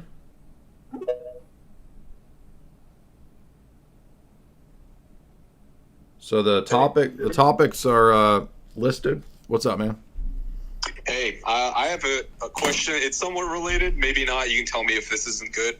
But I've recently gotten interested in the whole MK project, right, from the 60s. MK Ultra? I was one of those people that grew up, like, I didn't think hypnotism was even real. You talking about MK Ultra? Sorry, what's that? MK Ultra? Yeah, exactly. Okay. Right. What would your recommendation be? Because I know you've done a ton of research. I know like Estabrooks has the book Hypnotism and all that. What would your recommendation be for the best like comprehensive guide on like what that is? What, hypnosis is or MK Ultra? Well, I know they're overlapping, right? So I guess what's in your expert opinion, which one, like, just whatever you think's Well, best. okay, so MK Ultra is dozens of projects all over the place at dozens of universities, not just in North America, but actually all over the world, even places like Australia. So, and in fact, more recently, even other NATO countries, Ewan Cameron and Carl Jung were at the same outfit in Switzerland at the same time. Bergolzi, we've covered that. So in fact, there's actually not one magisterial text on MK Ultra, but I would recommend either Walter Bowert's book, Operation Mind Control, or John Marks's book, CIA in Search for Manchurian Candidate. Those are two good introductory books. Gordon Thomas also has a pretty lengthy book. He also has an extensive book on Israeli intelligence and Mossad, which is in my stack over here. I've not read Gordon. That's the one book I haven't read on MK Ultra is Gordon Thomas's book, but it's probably pretty good. Colin Ross has a book on the CIA doctors. So any of these would be decent introductory works, but there's not, to my knowledge, like one megatome book on it. Gotcha. Yeah, I was looking at stuff that was more from like, and you might have named them. I'll go and look at these people afterward. But I was even looking at like William J. Bryant. He has that book, The Chosen Ones, and stuff. Like, I don't know. Have you read that one? I know it's more like jury selection. So. No, I don't know anything. But what's that to do with MK Ultra? Well, he was like one of the hypnosis doctors, right? Like he claimed he did Sirhan. So I didn't know if you were like familiar with him. Are you talking about Louis Jolyon West? No. William J. Bryant. He's I think the grandson of like William Jennings Bryant. He was like one of these hypnosis doctors. I think he did the child, like the serial killer in Georgia. That guy. Yeah, you're talking about Wayne Williams. Yeah. He was the hypnosis doctor that pulled the confession from Wayne Williams. Oh, interesting. Yeah. He claimed he did Sirhan like before his death. So I didn't know if you were familiar. Anyway, thank you. Yeah. I mean, hypnosis is just kind of one angle of it. Sure. But I don't know a whole lot about hypnosis. But if you read the books that I mentioned, Bowert's book and Marx's book, they will discuss hypnosis to a degree. But a lot of this stuff is still so. When MK Ultra happened, Helms destroyed supposedly 7 of the 14 boxes of documents. So half of MK Ultra we don't know about. Artemy?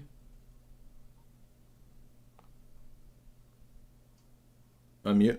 Yes, hey there. Do you hear me? Uh-huh.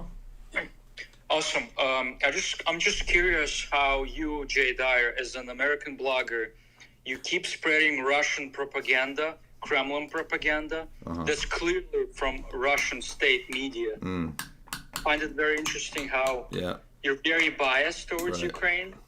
There's many Orthodox, real Christians in Ukraine. Would that be the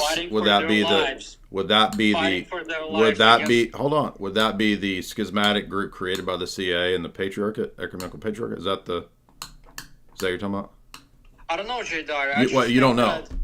I just think Ukraine is fighting against neo-Bolsheviks that hate real Christians. And so who created the schismatic with Dumenko, the schismatic Orthodox Church?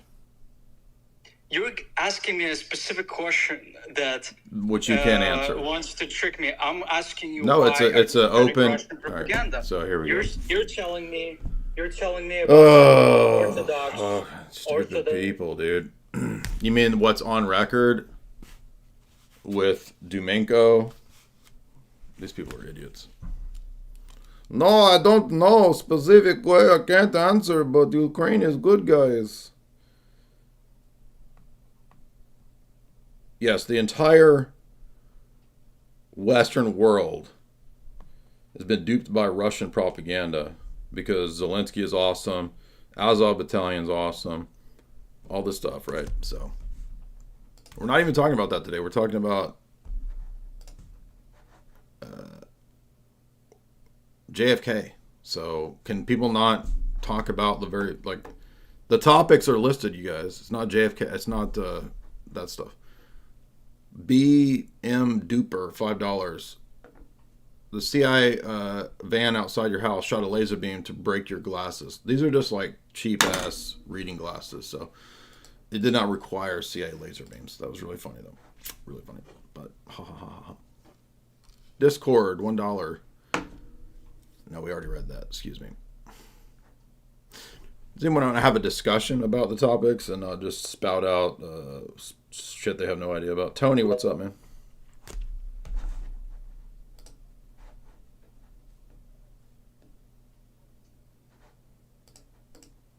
Hey, Tony. Hey, Tony, what's on your mind? We got 10 new members. Shout out to you new members. Tony, what's up? Go ahead.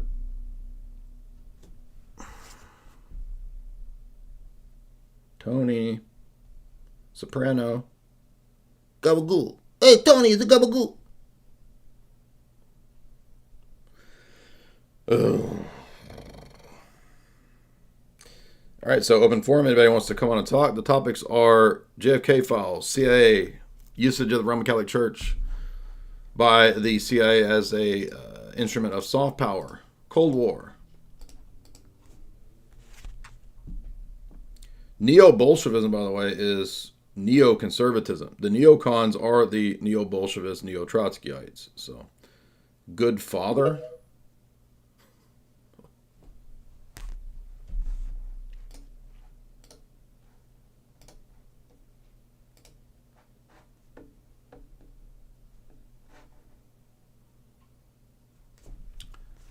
Unmute.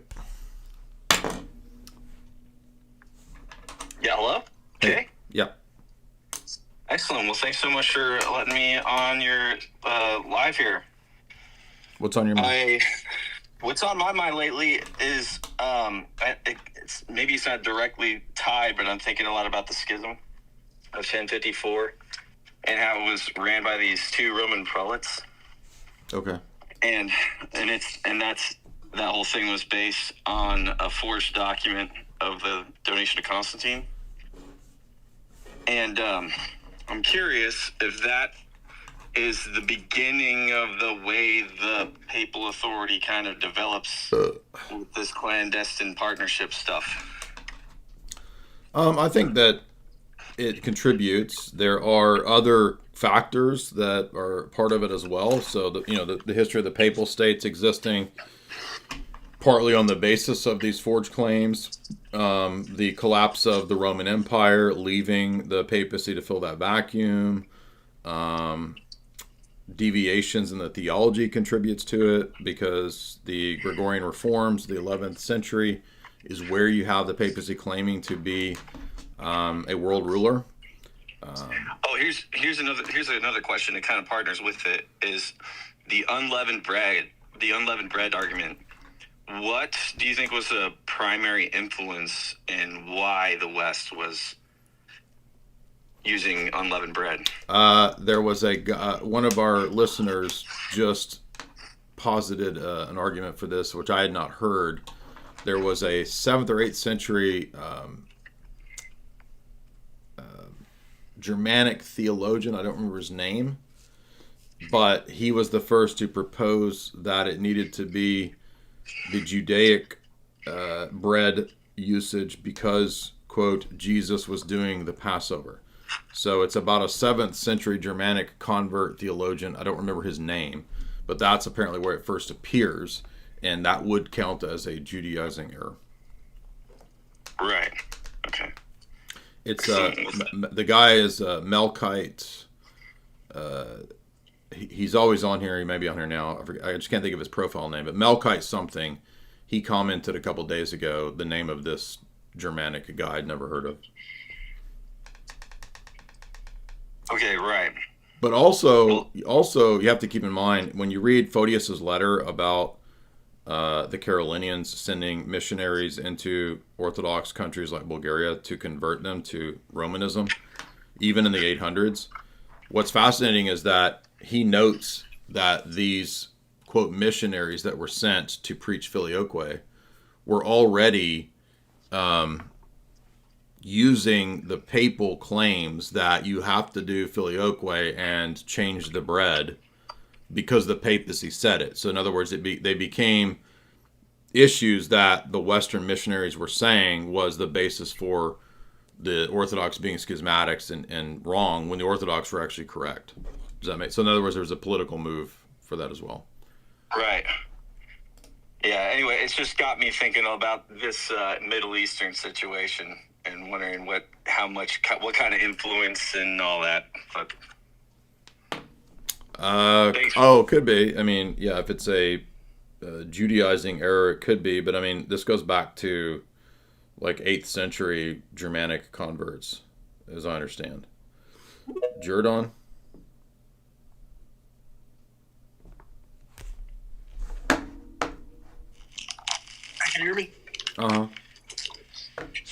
My question is, like, best case scenario, like, in the 10 years, people wake up, people start to actually inform themselves. What happens? I don't know. I mean, I think that after a century of brainwashing and mind control and social engineering, it's going to take many years to undo all that. So I have no idea. Okay, yeah, that was my only question. Sorry, I don't have a better answer for that, but Harrison, what's up, man?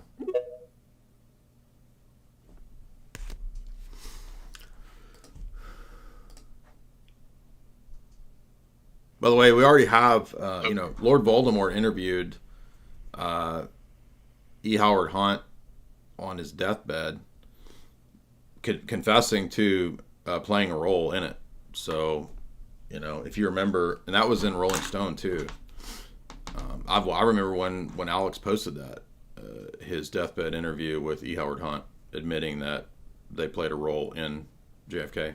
So, I mean, you have to not know anything to, not know some of this stuff. Harrison, what's up? Hey, Jay, how's it going? Good, man. What's on your mind? So yesterday I was watching your Jesuits and Geopolitics stream. It was very good. The old one? Yeah. Okay.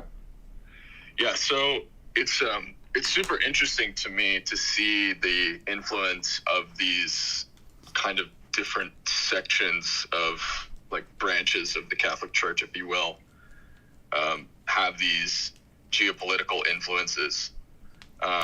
So, like, how would you say, like, kind of like an updated version of maybe that stream, like, you see that other than the Pope today, like, influencing maybe stuff like? Well, one easy way to see it is the USAID stuff. I mean, USAID, for example, was giving tens of millions of dollars to the most liberal Skittles Lutheran organizations and churches. There you go. Another example would be ecumenism itself. Ecumenism, if you read the Wim Hof book, is itself a CIA Rockefeller project. And so the idea of watering down the theology to turn the churches into tools of American soft power to promote Americanism is crucial. In fact, one of the main things that Wim Hof argues at the beginning of the book is that ecumenism itself is a consumerist ideology. I will decide based on lowest common denominator. I'll pick and choose the theology of what I think Christianity is, and so Christianity is just like the basic principles of LCD, lowest common denominator. So ecumenism literally is Americanism. That's his thesis. Yeah, I mean that's really interesting, especially if you apply that kind of influence in modernity. I mean, the techno-feudalism aspect of it is pretty concerning to me. Well, if you but beyond that too, if you read the Michael Graziano book that we lectured through, Aaron into the Wilderness, the academic text on the history of CIA and religion, and the Catholic Church particularly, he says in that book as well, as just a normal secular scholar, he says that the CIA operatives that were working with the OSS and the CIA, they're all ecumenists, and they put Americanism first, Catholicism second. that does not surprise me. But I mean, they're definitely using the guise of, like with the USAID stuff. I mean, they could just label it as some, Jesuit practice and have it be written off. Well, it's even worse than that because Catholic Charities and all that stuff, that's like human TRAFFICKING. Oh, yeah. Yeah. All right, man. Thanks, man. Also appreciate everything you do, Jay. Helped me out a lot. Sure. Thank you. All right, dude. Bigley. You'll notice, by the way, that the Roman Catholic trash talkers, all of them all over the internet today, none of them will come and debate this. What's up, man? I sent this to probably 10 of them. Can you hear me okay? Yeah.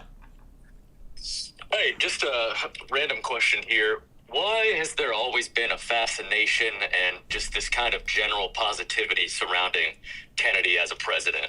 I'm sure I could Google this, but in your opinion, Democrats, Republicans, people in the middle just seem to hold him in such a high regard. I'd love to get your take on that. Well, I can tell you that that's a good point because when you go to Dealey Plaza, which we did about 10 years ago, I've never been there. It's a very propaganda heavy. It's all devoted to democracy and Americanism. So at a bigger level, Kennedy represents a belief in the thing that Quigley is defending in Tragedy and Hope. Because in Tragedy and Hope, the tragedy is the two world wars, the 20th century, and the hope is liberal, democratic capitalism can save the world. Literally, that's what, like, at the end of the book, that's his hope. And so Kennedy is sort of the ultimate martyr figure, as well as perhaps RFK, MLK too, because they represent a potential future synthesis of the Cold War dialectic moving forward into Americanism. So Kennedy becomes a kind of a martyr for Americanism. I'm not saying that means that him undergoing that was a good thing. I think that there was a confluence of interest to remove him, obviously, in this operation, because he threatened certain forces and certain objectives and people groups that had their own motivations. So think of it more like rival crime families than good guy, bad guy. But yes, they were able to also turn Kennedy into this notion of a martyr for the religion of democracy.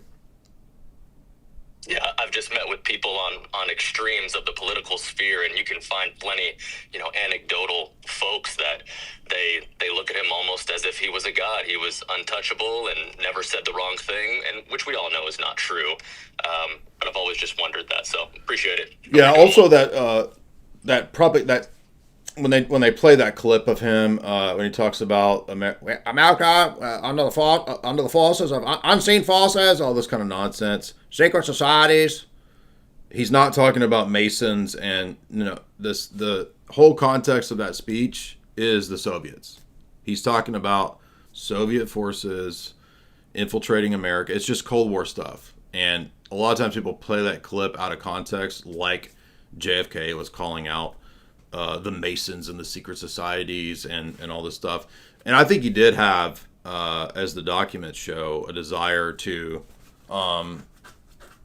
try to rein in the CIA, because they had been doing this with organized crime too, right? They were going after the mobsters. They sent Carlos Marcello to Guam. So he probably was making certain moves to, whether that was just to protect his own power or whether he really cared about America. Either one, he was making moves that made people mad. And then, he betrayed the mafia because they got the Kennedys elected through voter manipulation, through the Chicago machine. That's well known. So he pissed off a lot of people. So there were various powerful people with motivations, including sort of Texas big oil people that were not happy with him too. So you make enemies like that at that level, that's what happens. And that doesn't mean that you're therefore like the perfect super saint. I mean, he was banging Marilyn Monroe the same time Sam Giancana was banging Marilyn Monroe, and she was like I mean, it's just crazy, you know. So is he also the president that apparently was getting shot up with methamphetamines every day in the Oval Office? Am I thinking of the right guy? I think that's right. I think, or that there's a story about that. And he had like an IV drip of that stuff going, is what I was told.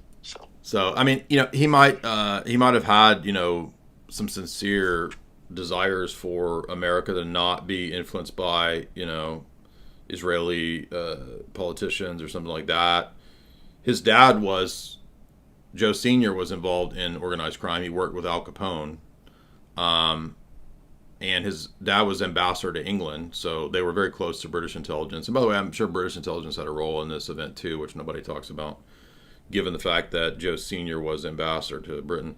Kofi, and then we'll go to Basil. But like I said, I'm also not like a JFK lore historian person, so. Kofi?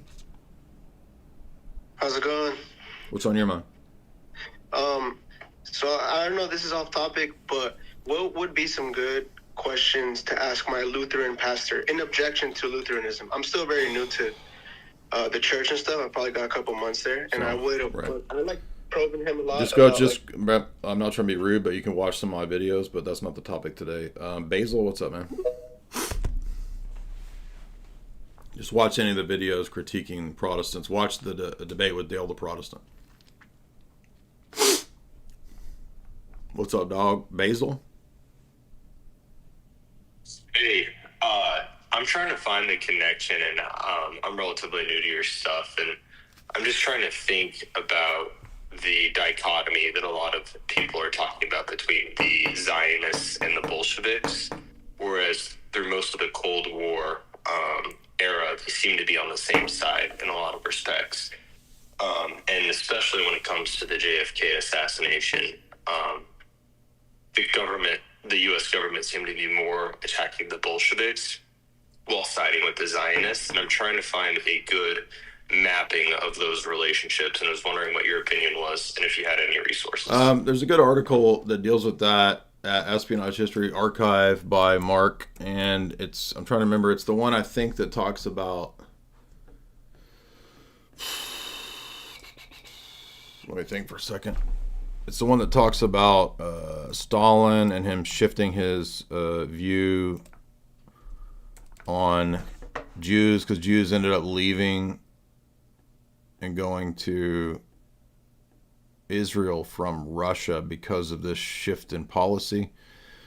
And it has to do with the Soviets, wanting Israel on their side. And then Israel ended up siding with the West. And that would be like, you know, a lot of the stuff that James Jesus Angleton was trying to get in place. But I haven't looked at this in like 10 years, so I'm trying to remember. It might be the article that talks about Philby. I can't remember. Let's see if it's the Philby article. Because Philby was involved in this too, because he was a journalist somewhere. So it's either this one, Hitler and Stalin, or it's... Oh, it might be this one. Oh, I know which one it is. It's this one. Can you do this really loud? I think it's this one. Victor Rothschild's Soviet Spy. I think this one deals with that. Yes, this is it. So if you read this... yes, this is it. Because he gets into Philby and Blunt at the end. This is it. So go to Espionage History Archive and read Victor Rothschild's Soviet Spy. That's the article. Thank you. Yep. And it talks about the Soviet shift under Stalin. That doesn't make Stalin a good guy, by the way. I don't know if people always think in these, not you, but everybody thinks in these like really childish dialectics. Oh, you're saying Stalin's a hero. Good guy. Thomas B, $5. Does perichoresis mean that the persons share the same divine nature? Perichoresis means indwelling. It's first used by Maximus to discuss what happens in the incarnation, the hypostatic union, that each of the natures fully interpenetrate and dwell one another without destroying the properties of that nature. And it's also applied in theology after Maximus to the Trinity, wherein the divine persons indwell one another. So it's the persons indwelling. It doesn't necessarily directly relate to them sharing a common essence per se. How does it go with the incarnation? Like I said, because in the incarnation, Christ's human nature and his divine nature fully indwell and interpenetrate one another without the dissolution or destruction of those natures. O'Brien's Kayak, $10. Kennedy represented the hope to such a degree that they call the administration Camelot. Yeah, exactly. This is juxtaposition to the family's mob connections.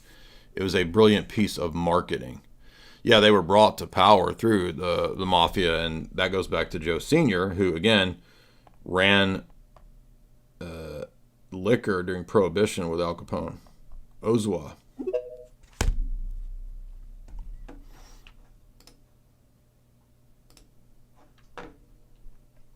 Hello? Yeah. Can you hear me? Uh-huh. Just some questions about your stream yesterday and some comments that you made today. Okay. You kind of shut down the idea of Russia, like, collaborating with the USA in general, just managing global security and things like that. And yesterday, when you were talking about the Middle East, you mentioned how a lot of it comes from sort of British policy from the beginning of the century. Yeah, I mean, that's not controversial, how is come it? you shut down the... No, but I just wonder what do you, like, disagree that like, the USA and Russia kind of work together to manage the security of the world in some way? Like, they must do. They must have some sort of relationship. No, there are relationships. There are degrees of, security agreements, sure. But that you just end it there. You don't think that they go further? Well, what explicitly are you thinking? You think that Trump and Putin secretly meet in the Masonic lodges or what? No, nothing Huh? like that. Nothing like that. No. Well, what is your theory?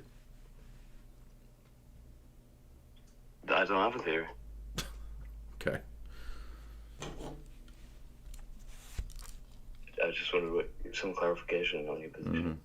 Well, it's because I work for the KGB, right? So I was hired in 1980 by the KGB to promote Soviet cryptocurrencies like Bitcoin and Dogecoin, and I've been outed. So that's what's going on. It's all me running disinformation to protect Soviet coin, my crypto, and Putin coin, because I get paid in Putin coin. So that's what it is. It's all vast, massive, gigantic conspiracy.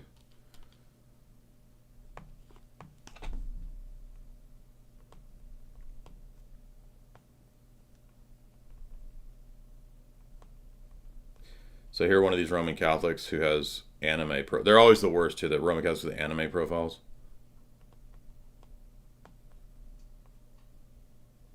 And they won't come debate.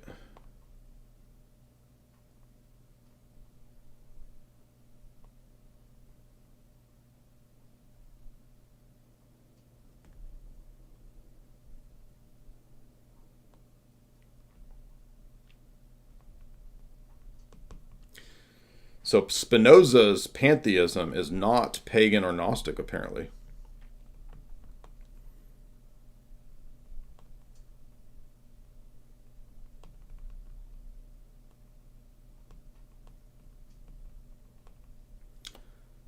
And I'm arguing with this guy right now, trying to get him to come debate.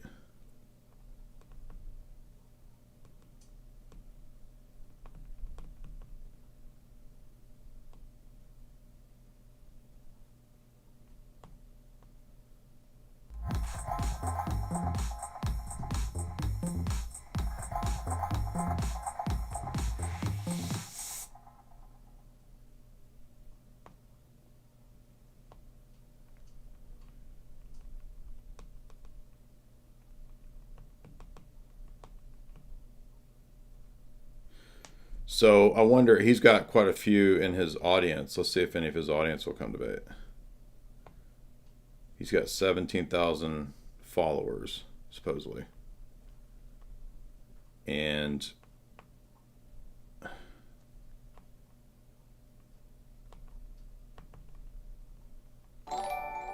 this is what we get with Roman Catholics. They want to defend Spinoza's pantheism, which is based in Kabbalah. This is, you can read this in Gershom Scholem. You can read, Kabbalah goes back to Gnosticism and Neoplatonism. You could read this in Scholem. You could read this in Sinisioglu's giant Cambridge text. But these people are just out to lunch. He only loves debating.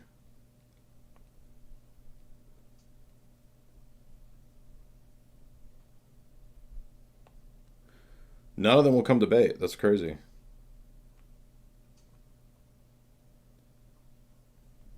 If you would like to debate, it's open forum. I've asked about 15 of these wacko Roman Catholics and quasi-pagan wannabe fascist LARPers. They won't come debate. So where are you at, dude? Mr. C?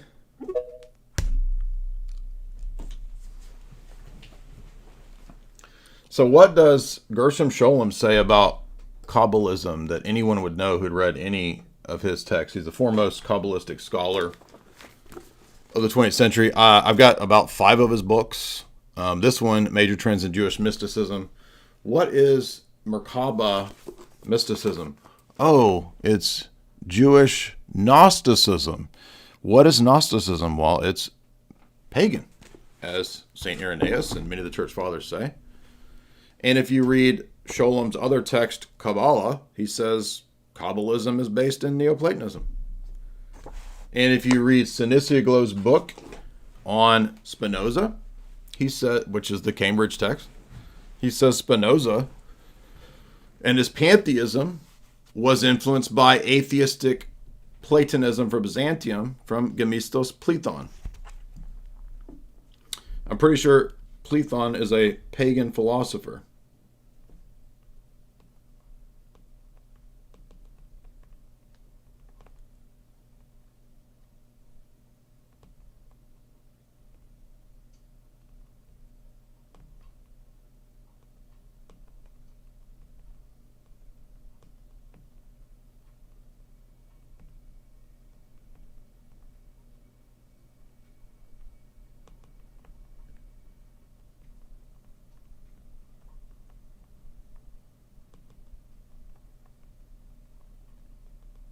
I'm trying to get this guy to come debate.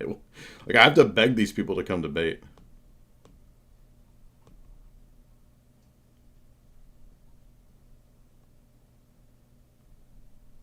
And they won't do it.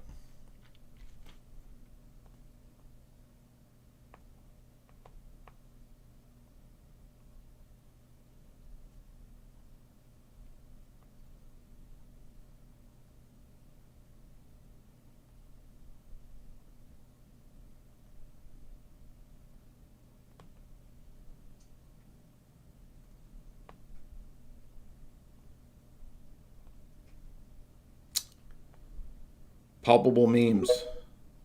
And then Michael. What's up, palpable memes?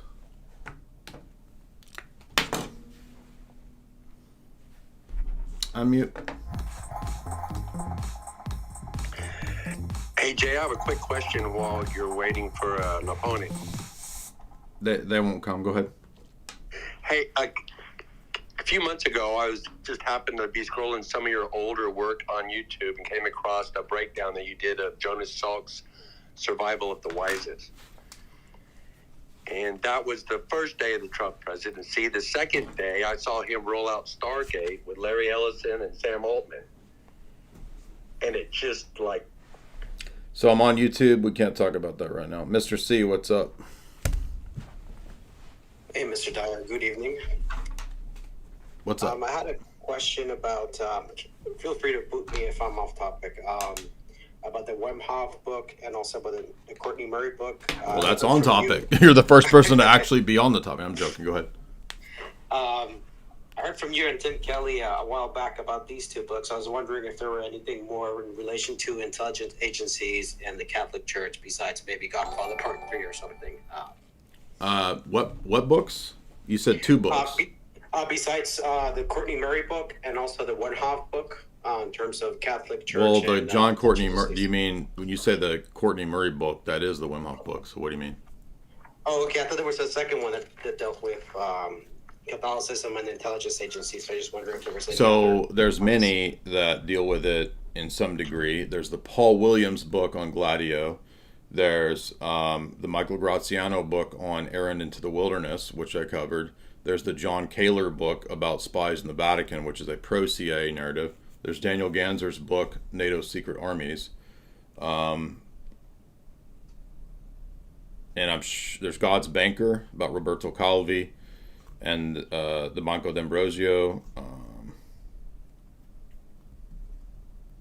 And I'm sure there's other ones, but those are kind of the main ones that I can think of.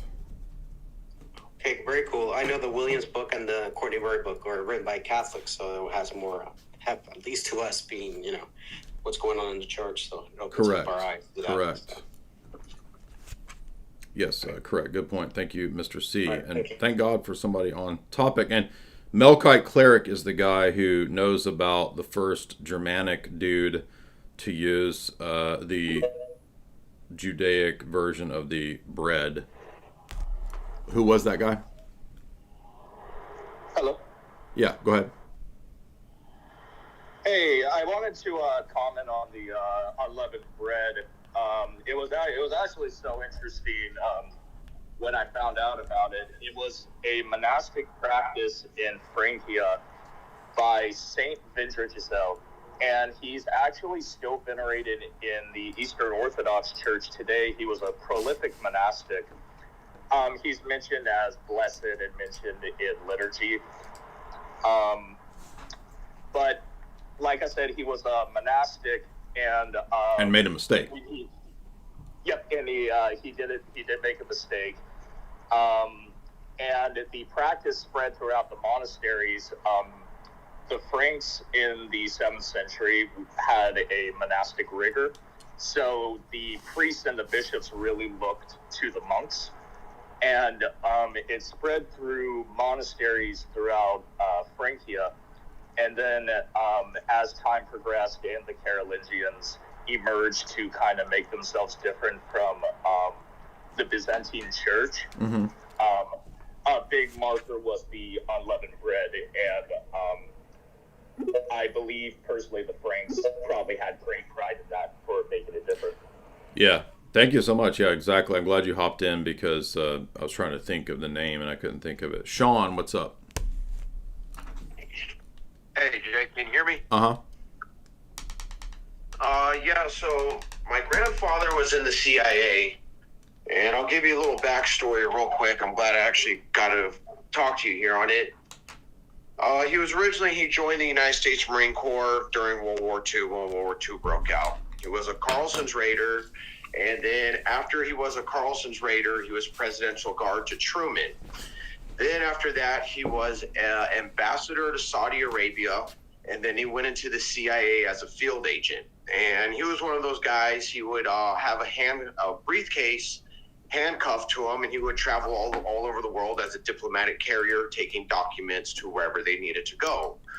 So during the time of the Kennedy assassination, my grandfather and my dad and my uncle, they were like 12 and 14 years old. They came down to Dallas for like 2 days. They stayed in the hotel room, my dad and my uncle, and then my grandfather left to go, obviously, to downtown Dallas. Kennedy got shot. My grandfather came back to the hotel. He grabbed my dad and my uncle and said, never talk about this again. And he was in a big panic, and my dad said he had all kinds of guns and weapons with him. He then faked his death. I think they went to New Jersey afterwards, or it might have been South Texas. I don't remember exactly. But he faked his death and said he had a heart attack. And he had a death certificate and everything. You talking about your granddad? My grandfather, yeah, he was in the CIA. No, I heard that part. Who's the he that faked his death? Your granddad? Yeah, my grandfather. Okay. And so he got shot. He was in the CIA. He faked his death and disappeared, essentially, because they killed everyone that was involved. And so they went to the Bahamas for 2 years, and my dad said that there was these 7 islands on the Bahamas where they hid out, right? And there was a boat that would come, and they would pick up all the kids on the 7 islands, and they would have class on the boat. It was school was on the boat. It was a little tiny boat. So after about 2 years, things calmed down, and my grandfather came back to the States with my dad and uncle. Shortly after that, wherever my dad and uncle were, 2 suits came and knocked on the door and said, hey, your dad died in a car accident. We're going to take you and your brother to New York to go live with your mom now. And so essentially the government just took my dad out. I mean, my grandfather. They killed my grandfather as soon as he came back to the States. My dad never saw his body, never got to have any of his documents, never got to have any of his personal possessions. They just took him and took him up to their moms. And that was the last time my dad ever saw my grandfather.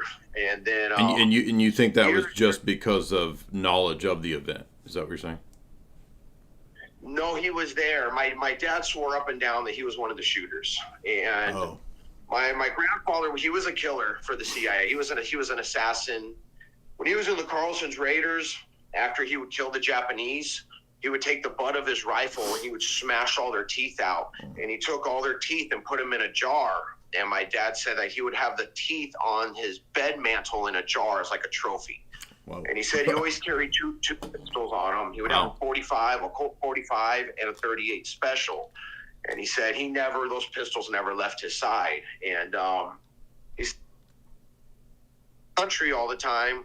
And he said randomly suits would just on the door and they would hand my grandfather a big yellow envelope. And one time they handed my dad the envelope, said, give this to your father. My dad opened it up one time and it was just full of $100 bills. You know, they were giving him money to do whatever he needed to do in the CIA. And so that's crazy. What's your take on all the document stuff today? Or last night? What's your thought on that? Man, well, there's so much to it, and it's hard to cipher through it, and everybody has their own different opinions. I haven't been following it too much, to be honest, but I'm trying to I try to look up the ambassadors for Saudi Arabia, because he was an ambassador for Saudi Arabia. He was also head of security at an embassy in Australia as well. And I tried to look a lot of it up, and I couldn't find his name, Don Robert Catlin. And I don't know if they just erase his name from everything, or but I'm having trouble finding out. When my dad was still around, he hit up the Marine Corps and he got a bunch of his medals when he was in the Marine Corps, and I have those medals to this day in my room. But I haven't been following it so much because it's just a lot to cipher through, man. And I don't know, man. I just wanted to get it out there that Don Robert Catlin, he was one of the guys that was there, and because there was like, I think there was 3 shooters, and then that there was probably 3 backup shooters. You know, they had all kinds of backup plans. They were going to kill him no matter what. You know what I mean? Yeah, that's crazy. I mean, I appreciate you bringing that story. That's wild. Yeah, they're saying that the search function doesn't work very well, and I mean that makes sense. Like the documents are really hard to decipher in some cases. Eric, what's up, man? I'm still trying to get these Roman Catholics to come in here. Yo. Yeah, so I'm actually going to be going to Roman Catholic Inquiry tomorrow, probably the last one, since I'm kind of going back and forth between Orthodox and Roman Catholic, but pretty sold on Orthodox, and I've been loving the church I've been going to in Franklin. But I actually was able to get this inquiry group to discuss the difference between Orthodox and Roman Catholicism. And so I was just curious, like, if you were in that group, this is like a Catholic inquiry group for anybody to come to. Could be an atheist, Gnostic, whatever. It's for people to come and just ask questions. So probably gonna be my last one. Wanted to just see what they had to say about the, kind of their view on Orthodoxy, on Eastern Orthodoxy. So like, what would be some good questions to ask? Like, if you had all the knowledge that you had and you were there, I don't know as much as you do, not even close. Yeah, I would say I would watch my video, One Dogmatic Contradiction That Ends Rome. How can it be necessary to believe in the temporal supremacy of the Roman bishop for salvation in 1382 or whatever, in Unum Sanctum, and after Vatican II, that's no longer necessary for salvation? How is that not a contradiction in dogma? Snake? None of these people will come to me. This Roman Catholic guy says, I'm eating. I do not have time for this. Yeah, so he can sit there tweeting, and all these other guys are like, oh, I'm at work. Oh, you can tweet all day, but you can't just hop on a space and defend your positions. What's up, man? Good, how about you? I'm good. Yeah, so I've been looking into a book from William Satsui on, like, the CIA's influence on, like, Japanese media, like, manga, anime, and all this other stuff, and it seems like there's this huge, like, proponent to, like, push, like, Western feminism and thought. Oh, wow. What's the book? I never heard of this. It sounds interesting. I don't know much about the CIA in Japan. So what's the book? It's The Culture Cold War, the CIA and the World of Arts and Oh, you're talking about the Francis Saunders book? And one by William Satsui. Yeah, no, I have the Saunders book. What's it called? William what? William M. Satsui on media control. Can you spell that? Tsui. First name William. Got it. And it's media control? Yeah. Perfect. And it looks like he has like a bunch of papers posted in like academic journals and stuff. Oh, cool. On Japanese studies. Interesting. Yeah, no, I'll definitely get that.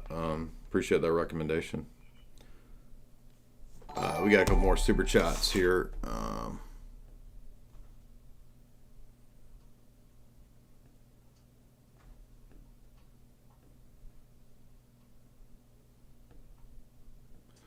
Evan GD, $5. What are your thoughts on gematria in things like Event 201? I don't think there's anything to do with gematria and any of that stuff. Clown Mode, $5. Thank you for your content. Thank you so much. Alex D, $5. What does St. Paul mean in 1 Corinthians 6, 2-3 when he says that the saints will judge the world and the angels? It's part of deification. So if you look up and study Orthodox doctrine of theosis, we are created to be raised by a grace, by uncreated grace, to an even higher state than the angels, such that in the eschaton, we will even judge the angels, according to Paul. So it's a theosis deification text. JB Peltier, $10. This is unsolicited. I found out this morning a very pious gentleman from my parish that is named Augustine had passed away from heart issues. Everyone, would you please keep him in your prayers? I'm sorry to hear that, man. But yeah, I understand. Yeah, we just lost two people close to us as well. So, I know how difficult that is. You'll feel really bad for a few days, and then it'll ease up, and you'll feel better. But death is defeated, so we're not supposed to be even afraid of death. All right, so last chances for anybody who's going to call in. None of these people would even come close to doing it, so just, as usual, waste of time. But you know what? I should have learned my lesson to never even invite a person with cartoon PFP, anime PFP. They're always just the worst. So I don't know what I was expecting. Carl, excuse me. What's up, Carl?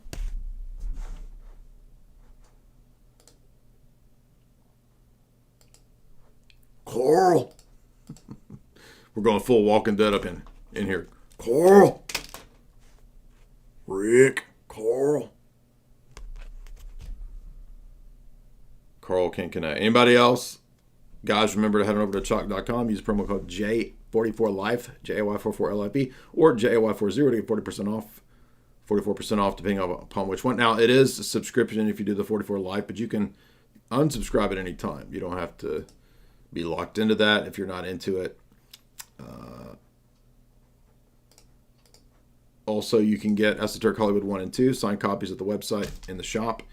And good news. The Esoteric Hollywood 3, as you guys know, is complete.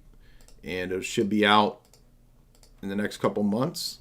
Let's see, or maybe 3 months, best case scenario. If you guys would hit like and share, thank you so much for the donations and your generosities. Clown Mode, $5. Thank you for your content. I can't remember if I did that one or not. Okay, let's see. Hassani, what's up, dude? Hey, what's up, Jay? What's on your mind? Hey, yeah, sorry if I'm a little too low. I'm coming down with something, so I might not sound like I normally do. It's all right. It'll be quick anyway.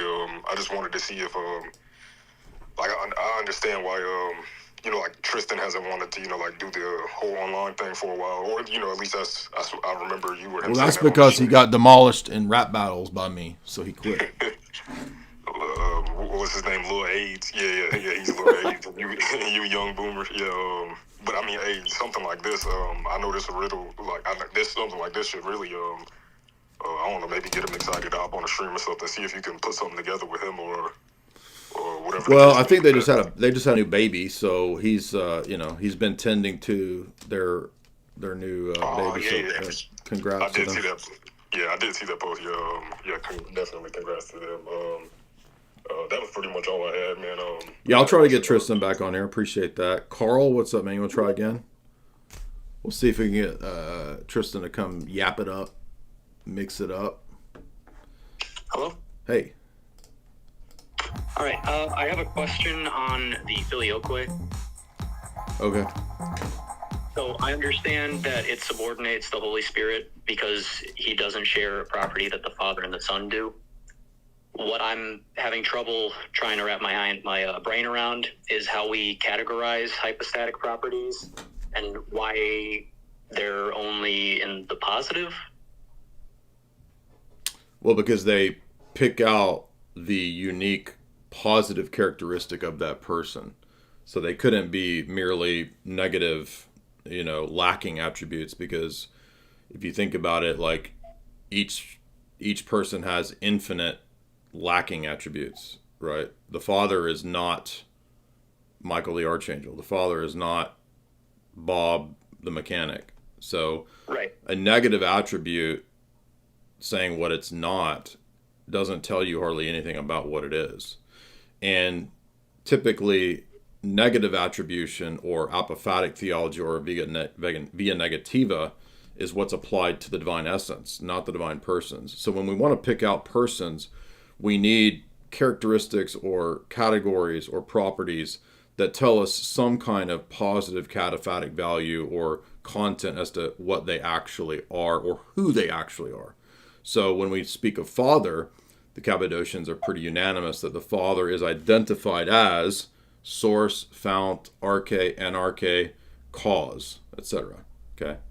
So if that uniquely picks out his positive characteristic of who he is as the person, then that cannot be shared, because the Cappadocian dictum is that a hypostatic property cannot be shared because it's unique to the person, but any other property must be shared because it's a common attribute of essence. So for example, divine love doesn't pick out one person, because the Father has love, the Son has love, the Spirit has love. So love is an attribute common to the triad, not a hypostatic property. But to be generated is a unique property of the Son, you see. Yeah, that makes sense, actually. Thank you. Sure. Is that all? Yep. Thank you for your patience and your time. Anytime. Yeah, that's a great question. I appreciate you being patient about the question, because a lot of people are fussy about this. Malignant. And he dropped off. So anybody want to come back? Any Roman Catholics, any trad cats, any people who want to discuss the topics listed? Anybody else about the JFK stuff? So notice the Roman Catholics, he says, you're single and childless, so I'm not going to come talk to you. Well, actually, I'm married, so this is all they have.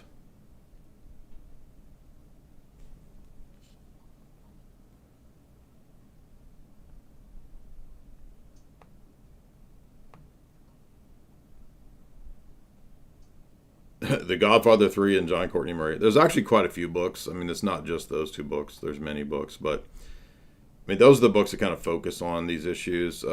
Lost Hegemon by Engdahl also gets into intelligence usage of religious schools and networks, and not just, I mean, Engdahl's book's not really dealing with the Roman Catholics. He's dealing with like evangelicals and Islamic networks, like the Fethullah Gulen networks.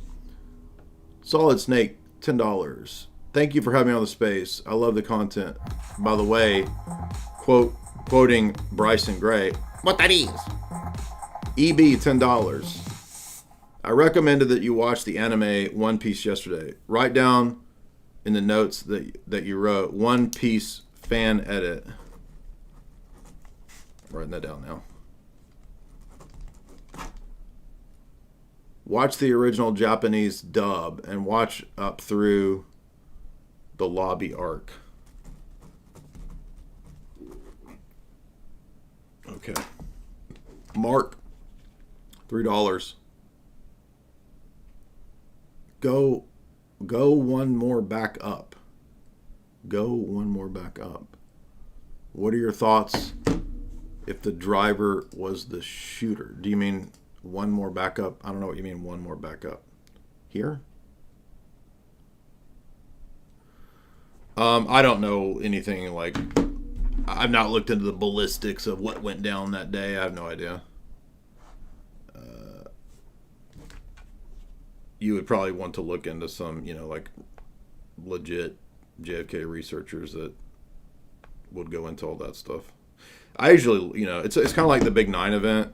People get all into like the what were the seismic registers on the day of the Big 9 event, and what about this thermite nanotech? Like, I don't know about thermite nanotech. I don't know about seismic registers, but I can read the geopolitical stuff that lets me figure out, okay, who stands to gain from the Big 9 event. Like, to me, that's way more interesting than getting all into this, like, the technicalities of whatever.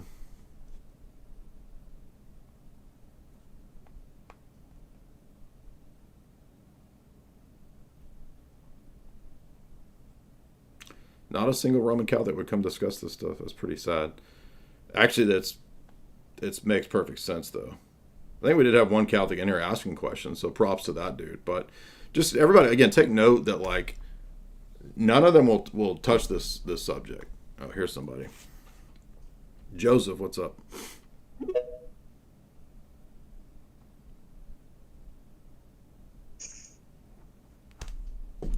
Hello? What's up? Yeah, what's up? Hello, Jay. How are you? Good. How are you? I'm well, thanks. I think your voice seems low a little bit. Maybe it's an issue from my side. It seems what? Just a moment. Yeah. Can you hear me? Yeah. Yeah. My question is, I want to test my thinking process. Is it, for those who object to the eternal generation and procession of the Son and the Holy Spirit, is it a fair way to tackle that issue from by raising an equal objection to the eternal activity of the attributes of God? So my thinking process is because the objection implies that if we say the Son is generated and the Holy Spirit proceeds eternally, that might imply a causal relationship. And for people generally speaking, when they hear about causality or generation, they think that chronologically you were not, and then at some point in time, yeah, that's the Arian argument. Yeah. Yeah. So if we object to the eternal generation and procession, then I think it is equally objectionable to raise that same objection to the eternal activity of the attributes of God, because we have to ask at what point in time God's attribute became active. Yeah, I've made this point, yeah. This is why Unitarianism has difficulties that usually end up making some of the divine attributes contingent and necessary upon a created order. Okay, so you think it's a fair objection to ask them? Yeah, you can go in that. Yeah, you can go in that direction. It's just that good luck trying to convince a Unitarian of understanding the argument. Okay, man. All right, makes sense. Yeah, but I think you're right. You're on the right track. Yeah, we've had some. Yeah, right. we've had some discussions in the back with back a few years ago where we went that route. So.